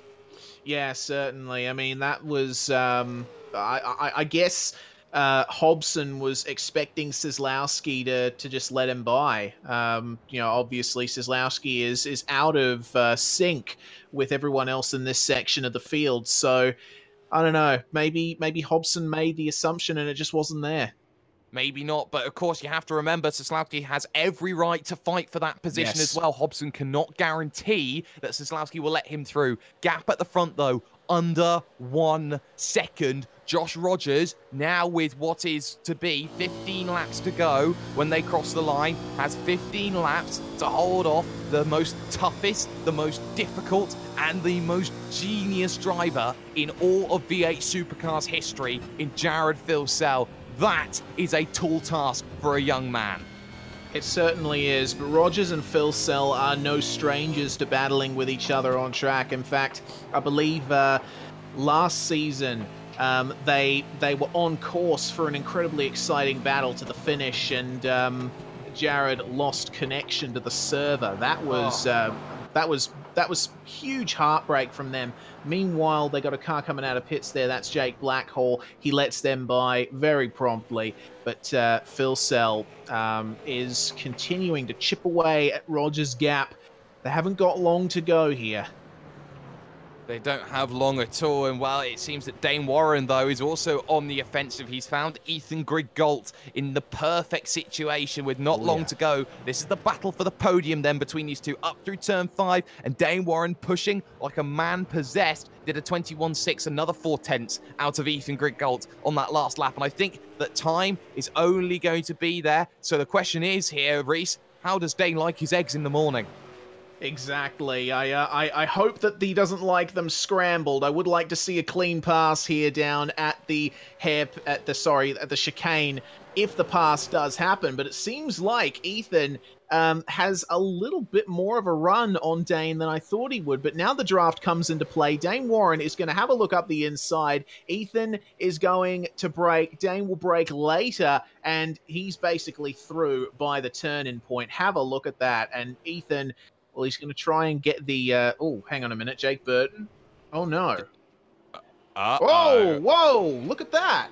Yeah, a bit of contact. Okay. Craig Jones off as well. Jake Burton getting a bit of contact there with Hamstead. That was Hamstead trying to dive so late down the inside. In fact, they had made contact before they even got there. There was contact on the straight. Hamstead hit the wall, and Hamstead had to go straight on because he had no chance of braking. He cuts the chicane again, and they had been going at it. And I think that turn in there from Richard Hamstead was retaliationary, and I think the stewards have to come down hard on that. Yeah, well, that's certainly not what we want to see from those guys. It started down the back stretch through the sweeping right-hander. It looks like Burton saw Hamstead coming and then tried to go defensive, but Hamstead was already getting up alongside him, so they made contact. Netcode put Hamstead into the wall, and wow. Certainly... Yeah. There is no excuse to use your car as a weapon. I will say that right now. I have no tolerance for drivers who decide to use their vehicles as weapons. What that will mean is that Richard Hamstead now is in the wheelhouse of Seslowski and Hobson. Seslowski yet to come in to serve that final stop. You also see Brenton Hobson there in the middle. We do have a couple of penalties that had come in earlier on in this event. You got Stratford, Preston, Corey, we got 20 points. Oh, goodness. Sorry, Jake. Hamstead, around his location of the track, Scott Seslowski had one hell of an adventure through the gravel trap. Yeah, he tried to hit the brakes, and then he realized he's on the grass. He can't hit the brakes, so he'll take a big slowdown there. But Brenton Hobson, crucially, got through on Hamstead. I wonder if Hamstead is damaged. The answer is yes. He's got to come down in for a last stop. Look at the front, though. The gap is 0.6 of a second now between your leading pair. Yes, it is, and Jared Filsell continuing his Mr. Consistency push to get that lead back. Rogers has been the better driver in terms of strategy for sure today, but Filsell, you can never not count on him trying to make a fight of it right at the end. Well, he needs to fight for his championship, and the only way that you do very well is you get victories, and that's what everyone will be fighting for and working on. Dane Warren hasn't been able to pull away then from Ethan Griggolt, and Jake Maloney is still in the wheelhouse on a 21.9 that last time by. It seems that Dane Warren has used a lot of his tyres to try and make that move, but now he's got to hope that those tyres stay in play for the last, what, 12 laps when they cross the line? Yeah, well, that is the big question. How long will the tyres last? How long will they last? The question is, how long will they last for Josh Rogers? The gap comes down under half a second for the first time in a while. So now Jared Filsell has him in the sights. You know, you're going to start locking on to the target. The question will become, how long will it be before Rogers starts having to play Indiana Jones and the defender of the lost corner? Yeah, that's exactly right. This second half of the lap has been where the vast majority of the moves have been made, and it all comes down to your exit out of these corners here. All they got to do is just brake and then turn right, put the throttle down in second gear, don't take too much of the curb, and get the power down nicely. Some are less successful than others. It looks like Rogers and Filsell were fairly even that time. You can see Filsell, he's not quite staying in the draft of Rogers down the straight. Well, he doesn't want to close him too quickly when it comes to the braking zone. Catch up his braking point too much and have to check up a little bit more. You can see the way that he broke at that section. He is now right on the tail, and he has every reason that he can attack now, heading to turn number 1. That's great heads-up driving from Jared Filsell, and Rogers getting a big wiggle through turn 12. Now there's the half look from Jared Filsell. He shoots the half, but he can't shoot the full. No, certainly not. And, you know, those slides from Rogers out of the last turn are something that's been happening all race. I even noticed it when he was trying to chase down Filsell before the final pit stop, just going for one hell of a drift through the final turn. And it wouldn't have done his rears any favors. So I'm interested to see what's going to happen coming onto the back stretch. Will Rogers be able to get the power down? Oh, he almost had trouble there. Just going over the bumps, coming out of turn 5. Wow, okay, it's really on now. They're almost bumper to bumper. They are. Now it's going to be a case of Josh Rogers, defend for your life, because now when they cross the line, there's 10 laps of opportunity for Jared Filsell, and Filsell will know that he will make that move as and when he pleases. And you know what? I think he pleases right now. He thought about it 1, no. He thought about it 2, no. He thinks about going down to the inside. This one for the race lead, no. He can't do it. Josh Rogers, just enough of a block to stop Jared Filsell, and we're talking about almost 1 inch of a car width to make it happen. But now turn 1 will be the opportunity for Josh Rogers to defend here against Jared Filsell, and Filsell just relentless in terms of the pressure, shoots the half once again and can't make the move. Yeah, certainly not. Well, I think this is tactics once again from Jared Filsell, attempting to unsettle Rogers here. Those half moves, you know, it's forcing the driver you're pursuing to look in their mirror, take their attention away from the track in front of them. So that, you know, it's a tried and true strategy that so many drivers have used throughout the years, and man, that seems to be what he's doing. Sorry, yeah, drive-through penalty. Drive-through penalty for Jake Burton. That was with the incident with Richard Hampstead, and guess what? It puts Brenton Hobson in, guess where? 6th place. Ah, there we go. Well, and karma is restored to the world. Yes, indeed. Brenton Hobson in 6th. I feel more at peace now than I did 30 seconds ago.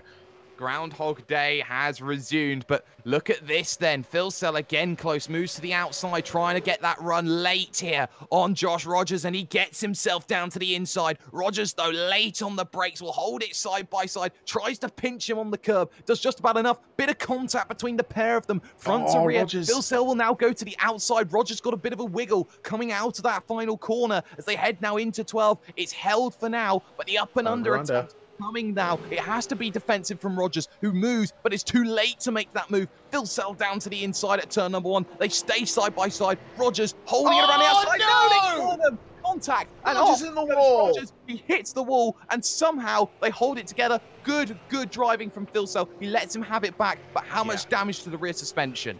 Yeah, that is the question. Well, that was a good show of sportsmanship from Phil Sell to let Rogers have that. Of course, you know, you don't want to see a race decided in that way. So the show must go on, the battle must go on. So these guys are continuing to go at it. And that was almost a complete like-for-like remake of what happened at the final round of the season at Road America there, Reese. Yes, it was.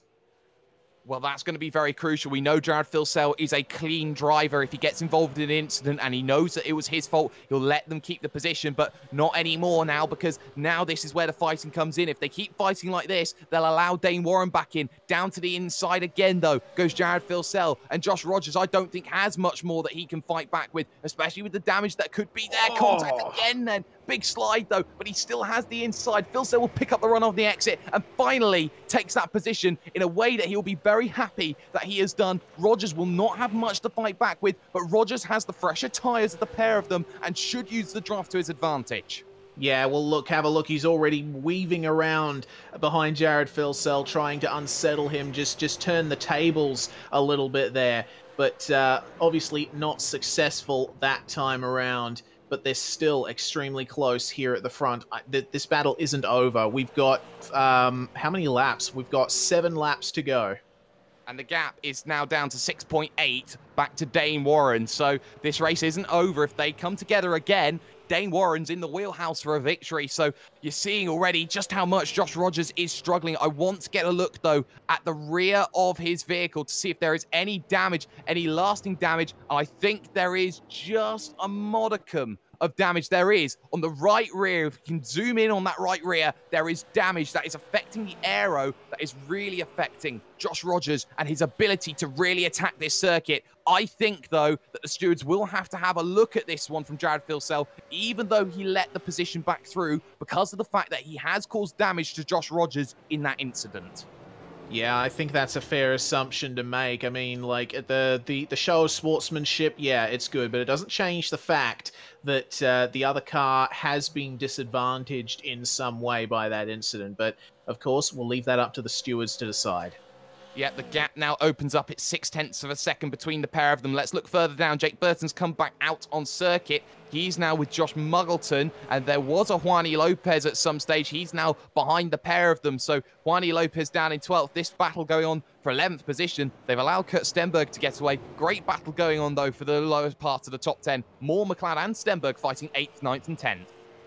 Yes, of course, and McLeod and Steinberg have not been able to get rid of each other for the vast majority of this race. It's fantastic to see that this battle is still raging on. No change in position for Mitch McLeod. He started 9th, he is currently running 9th, but all the other guys around him have had huge changes in position. So Mitch has been the single rock in a stormy ocean.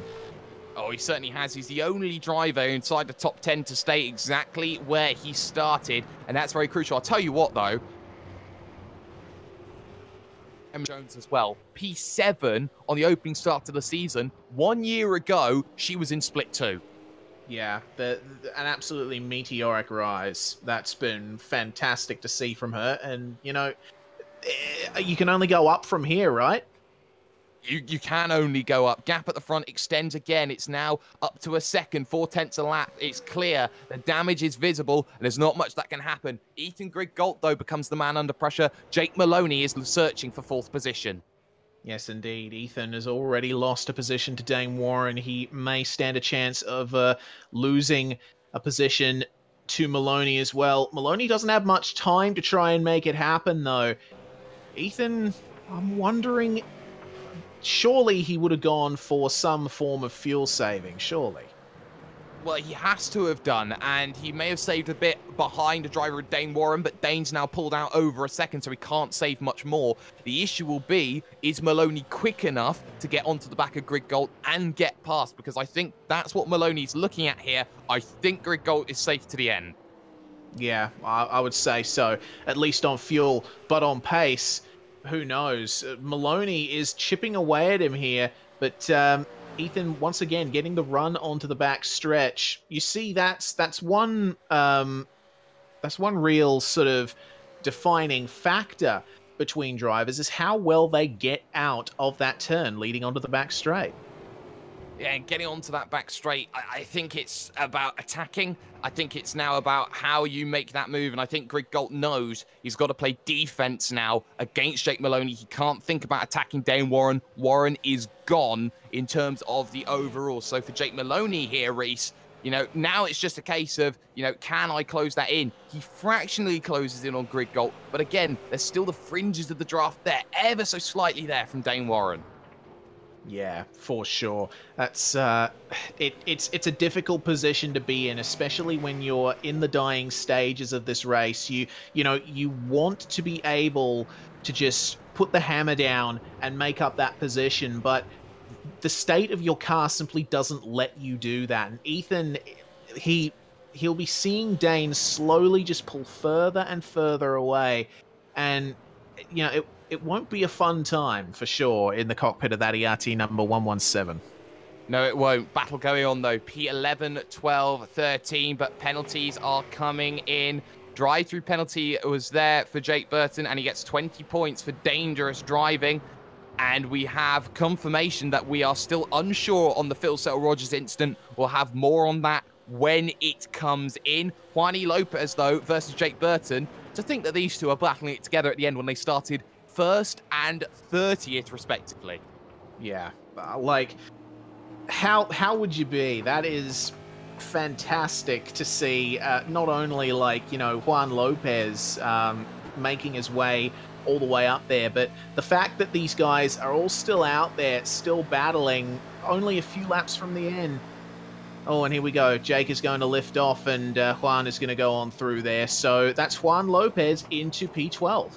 And now he can chase down Josh Muggleton, try and take position 11. I think P10 is far too far away, 4 seconds down the road. And let's think when they cross the line, it is 4 laps to go out on circuit. So these 4 laps left to go, you know, we still have these battles. You got Steinberg trying to get 9th position away from Mitchell McLeod. Hasn't really quite happened just yet. We do see the sort of gaps, though, opening up a little bit here. We've still got Maloney versus Griggold. Half look there from Maloney on Griggold. Doesn't quite happen. But Ethan Griggold now, he's now in full defensive mode. They've got the gap to Brenton Hobson. They now just got to play the attacking game.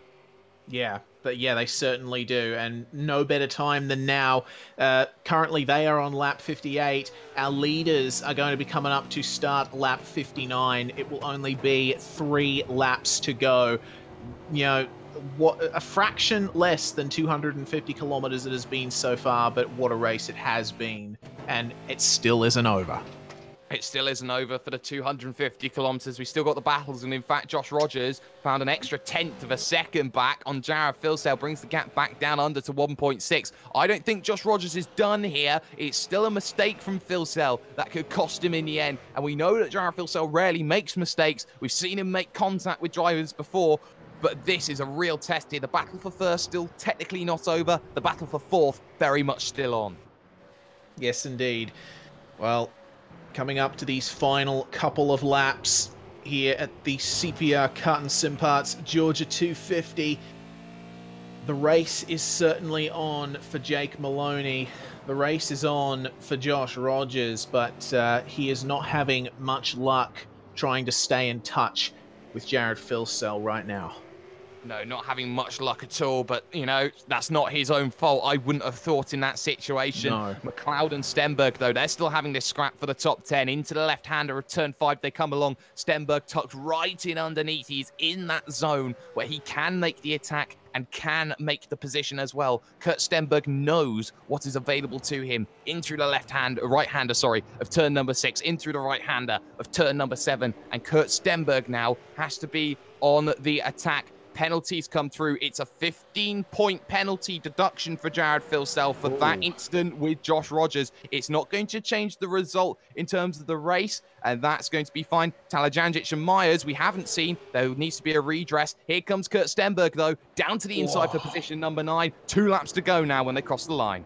Yeah, big dive from Steinberg, and McLeod saw that coming and let him go, but he's going to try and come back at him. Steinberg, though, covers the inside, and that is going to be position sorted, at least for the next few seconds, maybe until the next braking zone. They are on lap 60 now, and the question for McLeod is, can he get back at Steinberg before the race ends? Once again, the clock is ticking, time is running out. Eyes, though, to Greg Galt and Maloney. I'll take it here from here, I'd say here, because we got 1 and a little bit laps to go as Jake Maloney seemingly starting to fall off ever so slightly on Ethan Greg Galt. He's not close enough to make that move, to make that attack on the final lap. Ethan Greg Galt, I think, may ever so slightly be safe if he is not too cautious, if he's not too aggressive on this final lap. And it has been a great drive from Ethan Greg Galt in a strategy game to keep himself in 4th position overall. The white flag, though, is out for number 1, Jared Filsell. The gap 2.2 seconds back to Joshua Rogers in 2nd position overall. Dane Warren currently in 3rd, holds enough of a gap, 1.1 seconds over Ethan Greg Galt, who is being forced now to do 122.2s with a 122.1 last time by from Jake Maloney. He's got the opportunity now to start attacking. Further back, though, for Curt Steinberg, he's thinking about, can I get to David Moore? The answer at this stage is going to be no. I don't think he's close enough to really make that attack, so let's focus on Greg Galt for the moment. He's close, but right now, I think Jake Maloney just needs a little bit more. He just needs a couple more tenths of a second, and I think he would have had a real opportunity of attacking this one. He needs the great run through this section, not happening just yet. Needs a great run through this next right-hander. That one is semi there. We'll keep an eye on it, though, but we'll look at the number 1 machine.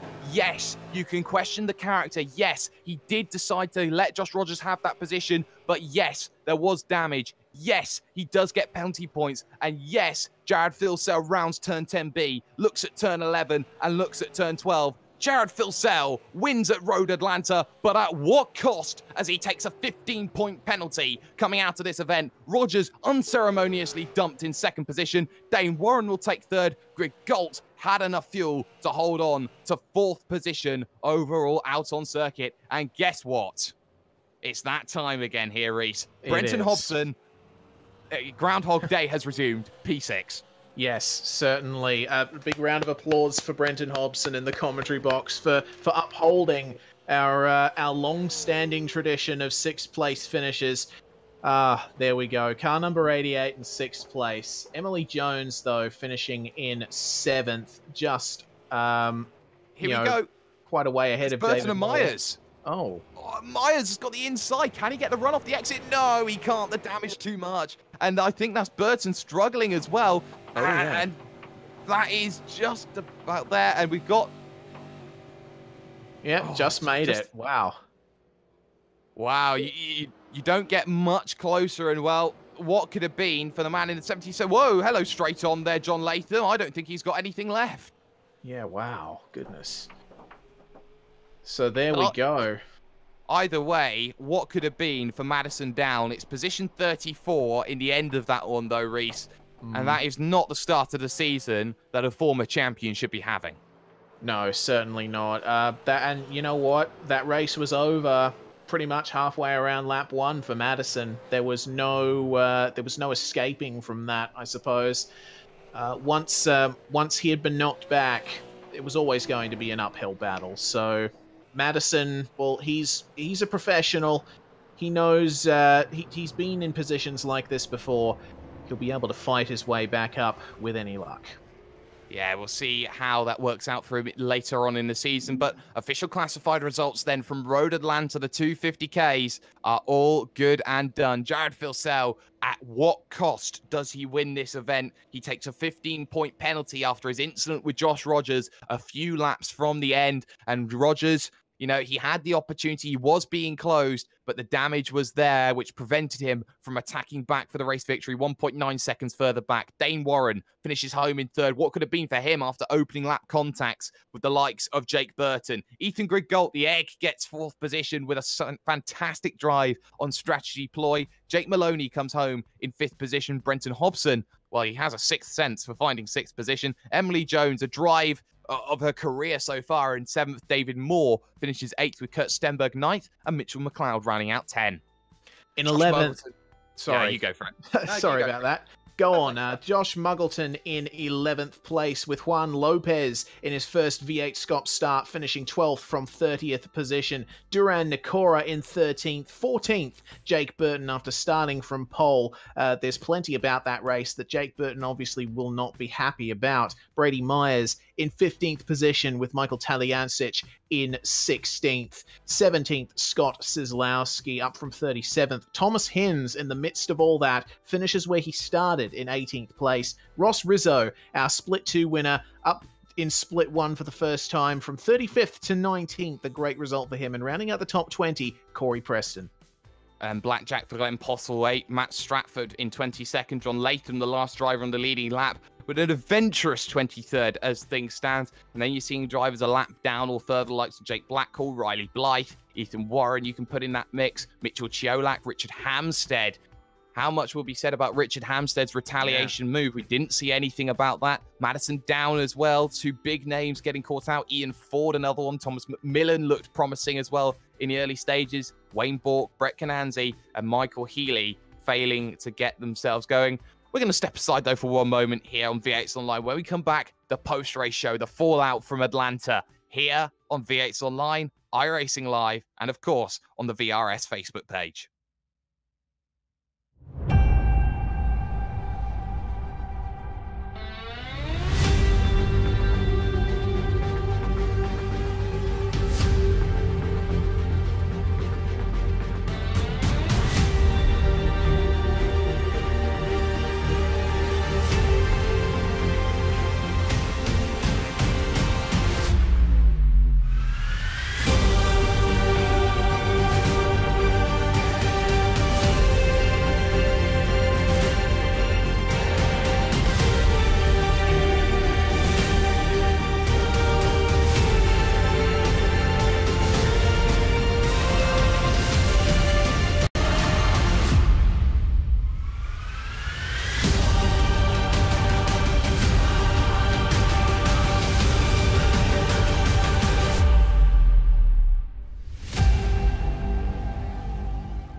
Racing, you wanted the best, you got them for abreast. Often imitated, never duplicated. The greatest show under the world of outlaws.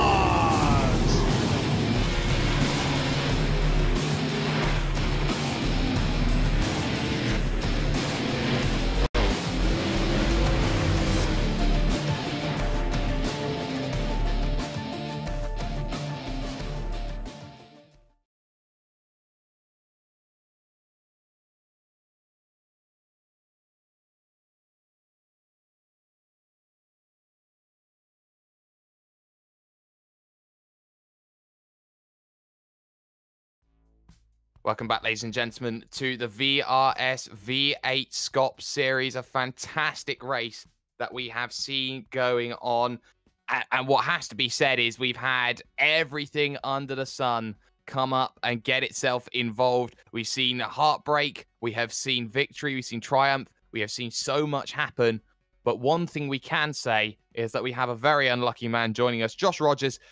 Do you feel robbed from the victory there in that situation with Jared? Nah, absolutely not, to be honest. We were racing hard. Obviously, when you race hard, you're really close to each other, and sometimes things happen. So yeah, nah, definitely not in the boat of getting robbed. No, but yeah, nah, all in all, not too bad race. Do you feel that the penalty was appropriate with 15 points being deducted from Jared? I mean, to be honest, personally, I think it was probably more of a racing incident. Kind of feel a bit bummed for Phil Sell that he got a penalty from it, but I guess I don't know. I guess we can all learn a few things and take that into next round. Yeah, we certainly can. But of course, your pace throughout the entirety of the weekend had been simply on point, as Josh Rogers normally is. And you know, when you're talking about just how far you've come just in 2017 into 18, is this the point where you can definitely say, I can challenge the best in V8 SCOPS, I can go and win a title if I had a full season? I mean, I think obviously anything is possible. You still need the consistency. You can be as quick as light, but if you're not going to finish races, you're not going to win the championship. So I think for me, at least, I've learned over the last couple of years that consistency is much more important than pace. And I think I need to kind of probably even go back to the drawing board a little bit and just evaluate some of the things that I've been doing and maybe reduce some of my risk a little bit, especially later on in the season. Well, you get yourself second position, you get yourself up on the podiums, and any shout outs to sponsors you'd like to give, giving yourself a shout out to the boys back at TTL Esports? Yeah, for sure. As usual, huge thanks and huge, massive shout out to the boys at TTL for all they do, all the setup work that went in this week. It's clearly seemed to pay off with pace. We'll have to come back again next round and work a little bit harder, but yeah, all in all, huge thanks to them. Massive thanks to Matt Trotman as well for spotting a little bit for all of us tonight. Massive thanks to our major sponsor, Hyperstimulator, taking care of us quite well this season. So if anyone's interested in looking at some nice, cool Formula rigs, Formula style rigs, go check them out. Also, huge thanks to our new driver academy, kind of trying to challenge VRS a little bit. So that's pretty cool to have or to be a part of. Also, huge thanks to Curt Steinberg for our liveries this round or for this season. Did them on quite short notice, so huge thanks to them. And yeah. No worries at all. Josh Rogers coming home in second position. Reese, you're standing by with the race winner. I am indeed. Jared Filsell, welcome to the Combox, and congratulations on the victory, but it's not, I suppose, 100% a victory that you'd be happy with a points penalty being applied after the race, but still, that fight with Rogers was absolutely monumental. Yeah. Hello, boys. Quickly give a shout out to our sponsors before I forget. Harrop Engineering, Hybrid Racing Simulations, both in the box tonight, helping me with my strats, but unfortunately I come a bit unstuck and a bit of miscommunication, so I had 15 litres of fuel extra, so that probably put me in the position that I was in at the end, unfortunately. Yeah, I can't say I agree with the 15-point penalty, to be fair. I think it was more of a racing incident, 50-50 call. Either way, very similar to Road America last year as well. So I'll seek clarification for that one, that's for sure. Well, nonetheless, you do come away with a victory despite getting less points than second place. So obviously, the championship has not started out with the best sort of result, but nonetheless, It's quite a good result to come away from, and looking forward to future rounds. Are you looking to retain the form that you've had in the last season or so? You've certainly got what it takes to go back to back here, but it looks like the competition from Rogers et al. Is going to really keep you on your toes. Yeah, definitely. He's kept me on my toes the last 3 years. I'm just looking at the incident counts. P2 and P3 actually went over the points penalty, so I'm not sure how that works out for round points. So I may or may not keep P1. Who knows? We'll find out soon. Interesting. Well, that will be a story, I guess, for even more post race. Well, thank you very much for joining us, Jared. Congratulations on bringing the car home in first position, and I guess we'll see you at round 2. Thanks, guys. Well, Jake, you are now going to stand by and bring in Mr. Dane Warren, our third place finisher, so we can have a look at the perspective, from the bottom step of the podium. Dane, you had the pace to win this race. You were definitely matching the leaders in the final stages of the event. Do you feel that with incidents earlier on with Jake Burton and co, that you would have had an opportunity if you weren't involved? We might have. I'm not too sure. Sorry. Yeah. During the race, we were very comfortable, fast, confident. So maybe could have had a chance, but I'm happy where we finished. Well, very happy where you finished, and you get yourself P3. Of course, you've been putting all the work in the V8 Supercar Official Series. You've been racking up victory after victory there. What's been your preparation like for this season? Because it seems that you've had a lot of preparation and a lot of work put in to try and get yourself there. Yeah, it's just been a lot of laps and a lot of commitment. Just learning the car more and more as I kind of go along. So, yeah, just a lot of seat time. And then heading to the next round of the season, of course, you take away a fantastic third place. Are you going to be looking to try and build on that? We'll give it our best shot. I don't like to set expectations, but I'll definitely try my best to be up there. Well, the floor is yours. Anyone you'd like to thank back at the boys at All-Star? Oh yes, a big thanks to the team for their hard work.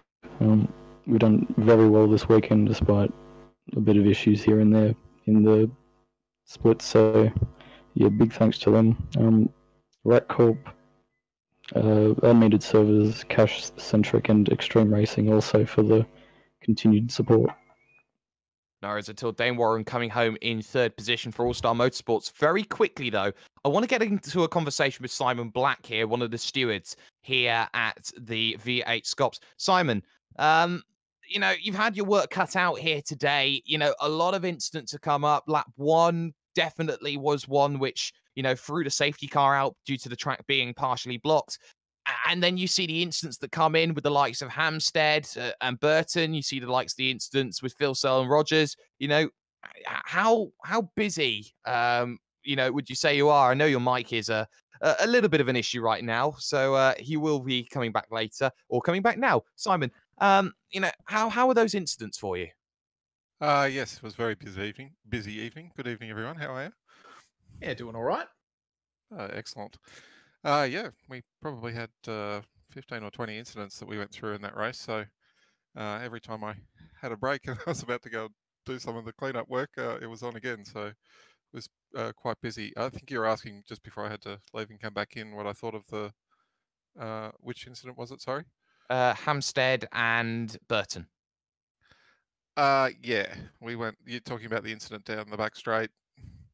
Which then also happened at 10A, 10B. Yeah, we saw all of the goings on, and yep, we didn't think that was a very fair move by Jake. We kind of think that's dangerous driving. He knew he was going to be there, and he tried to run him off the road a little bit. So, yep, we were pretty happy with that call.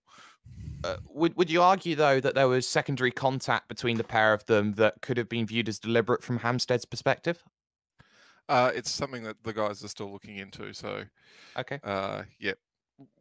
And one of the things that they were talking about was that Richard had a very damaged car by that stage, so it's a bit hard to gauge his level of the control. I know what it's like being in a car that's beat up and you're not too sure where it's going to go when you squirt it. Yeah, it's very understandable. And, you look at a situation, stewards is the most thankless job because you're basically every driver's enemy out there on the circuit and you're every driver's best friend at exactly the same time. Do you think that, the stewards have, the toughest job in any sim racing series? Oh, I think so. And I think probably the hardest part of it is trying to be consistent. And it's a difficult thing to do.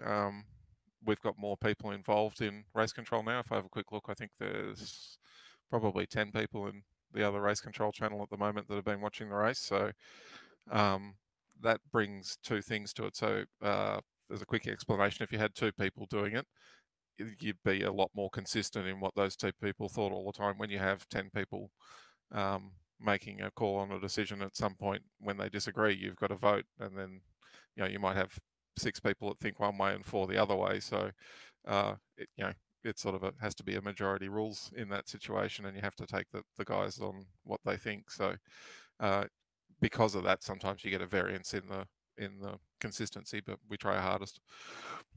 You certainly do. Simon Black with the thankless job there, one of the stewards at V8's Online. Reese, I'm going to give you the man who finishes 6th, and nothing more than 6th. Yes, indeed. Mr. Brenton Hobson, welcome to the commentary box. You haven't broken your curse yet. No, not yet. We'll live to fight another day and hope for the best next time. But in saying that, it's hard to complain when you finish in 6th place in V8SCOPS. Yeah, certainly, especially against this kind of field. Well, we've been following your progress through the race. You were up as high as 5th at one stage, and you showed some absolutely fantastic pace in the first stint. How did the race strategy play out from your perspective?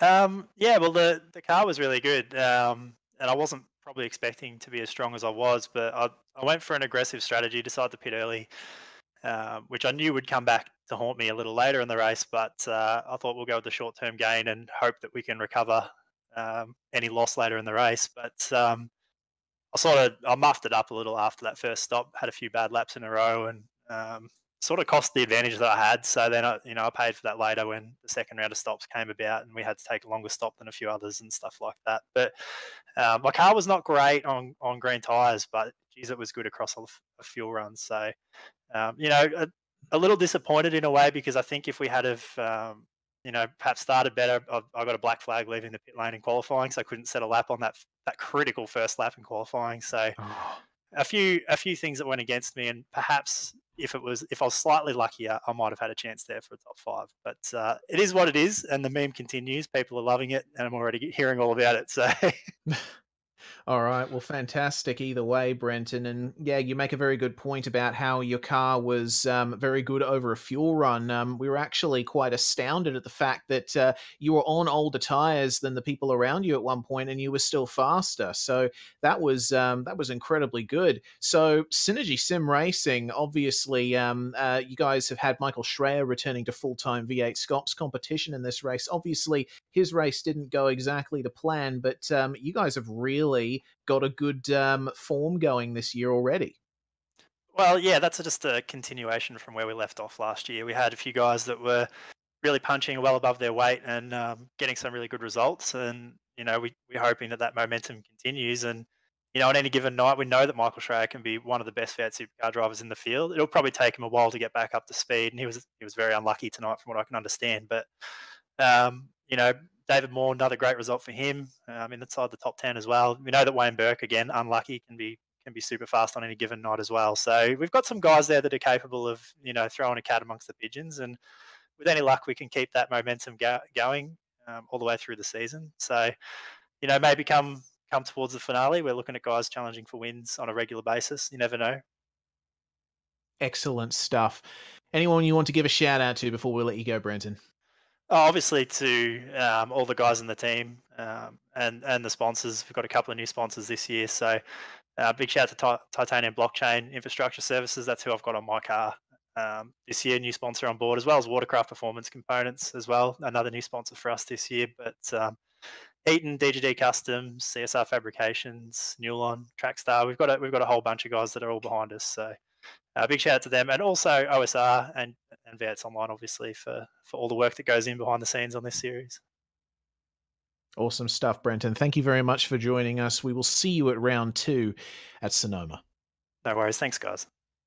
That was Brenton Hobson, car number 88 there, here in the V8s Online comms box. And Jake, you have Emily Jones. I do. I have an Emily Jones who asked me for Sperry's about 2 days ago, is getting Sperry's now with a 7th place finish, and arguably has just had one of the best finishes of her career so far. How are you doing? I'm good. I had to really 1v1 Lopez for the Sperry's, though. It was great fun. Oh, it was great fun. When you race the world number 1, that's the way that you should be fighting for many more points in that sort of respect. But let's go backwards a little bit and talk about that opening lap, because you had to find a way to get around the massive melee that was caused by Hampstead and Madison Down. Yeah, so I saw it happening on my outside. It was one of the first. I saw them go wide, and I couldn't tell if they were going to go right across the track or left.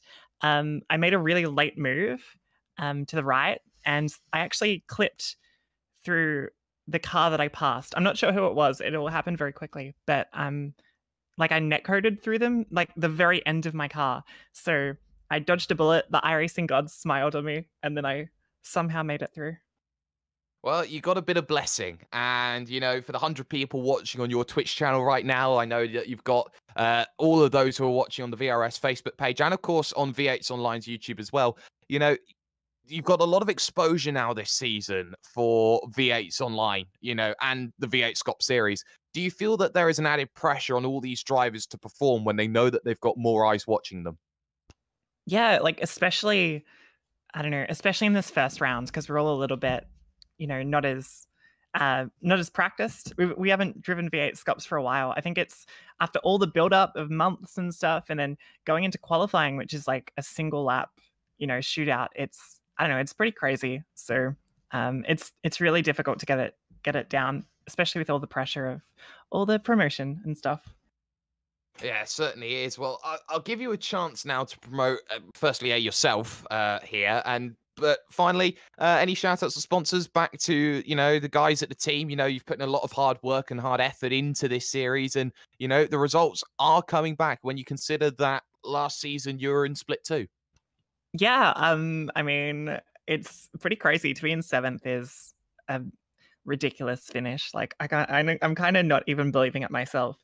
But big thanks to obviously all the boys at TTR are amazing.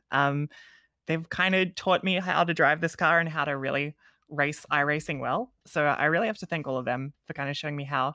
Big thanks to Apex Replicas, an amazing sponsor, and I'm really happy to be driving for them for the 2nd year in a row. They're super cool. Also HRS, super great on my car as well, and Momo Australia. And yeah, you can follow me on Twitch, twitch.tv/Emery. No worries at all. Emily Jones with a fantastic finish then here today. And well, the last man that we're going to bring in then for you then, Reese, is a certain Jake Maloney. Yes, indeed. I'm here with Jake Maloney from TTL Esports. And Jake, you got a top 5 out of this round, a fantastic finish for you. And, after last season where you had the championship lead, I think for quite some time, just through sheer consistency of finishing, this is a great way to start off your 2018. Yeah, it is. The dream goal for round 1 was probably to get a top 5, because that's normally the most competitive round for the year based on past seasons. And to come 5th here, I think 3 years in a row, 5th at Road Atlanta is a pretty good result.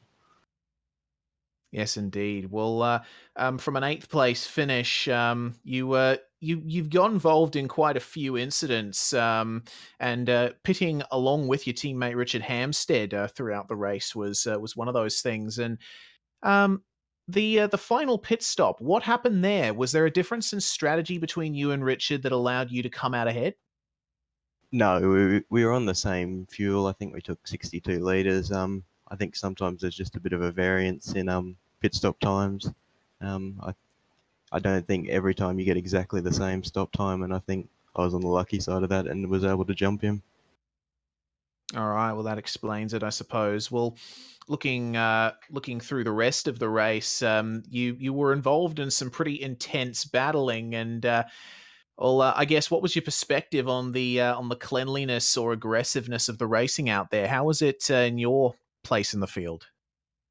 It was pretty decent. I only really passed one car past Brenton. I think he jumped ahead of us in the first pit stop, but to be honest, for most of it, I was just driving around, trying to keep it clean, look after the tyres, and a few people fell off and had incidents around me and was able to push forward to fifth, which was good. And a fifth place it ended up being for you, Jake Maloney. Is there anyone you would like to give a shout out to before we let you go? Yeah, I'll just give a thanks to Hyperstimulator for jumping on again this year. Down Under Graphics, Curse Design Labs for the awesome livery, and the TTL Driver Academy. Brilliant stuff. Jake Maloney for TTL Esports. Thank you for joining us in the commentary box. Thanks for the broadcast. Well, Jake, that brings to an end our interviews, and we're almost at the finish line for our broadcast here tonight. Yes, we are. But before we go, Reese, any final thoughts then on the action that we've seen today? Oh, look, honestly, in terms of a first round of the series, we couldn't have asked for a more explosively entertaining opening round of the season. We've had quite a bit of drama happen through this race, both in Split 2 and in Split 1. We've seen the stewards be on top of things, which is really good to see. Yeah, I feel there are a few people out there who may need to tone down the aggression a little bit. Of course, it is only the first round. We still have to get used to the state of play, and then we can see where the true action of the season begins from round 2 onwards. And I absolutely can't wait. We've got Sonoma in a couple of weeks' time, a mainstay circuit in V8 Supercars on iRacing, and that's going to be a super sprint, complete flip in terms of race format. I can't wait. Well, I'm glad that you can't wait, because I can't wait either. That is all that we have time for here on V8s Online, here on iRacing Live, and of course the VRS Facebook page. A massive thanks to all our sponsors here at V8s Online for the V8SCOPS seasons. Of course, our main title sponsor, Virtual Racing School, CPR Kart and Sim Parts, and of course West End Mazdas as well. A special thanks have to go to the Oceanic Sim Racing boys for hosting the server, and of course Sam Blacklock for his work with the Spotter's Guide and promotional images.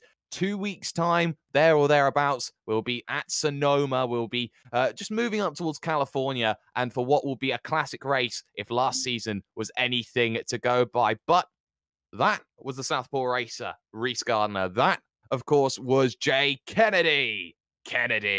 There behind the booth. And of course, I am the observer of sim racing. Hashtag do you mind Jake Sperry. Phil Sell takes the victory, but at what cost does he take it? He takes a 15-point penalty, a big hit, heading to Sonoma, and the world is now watching him. Have a good one.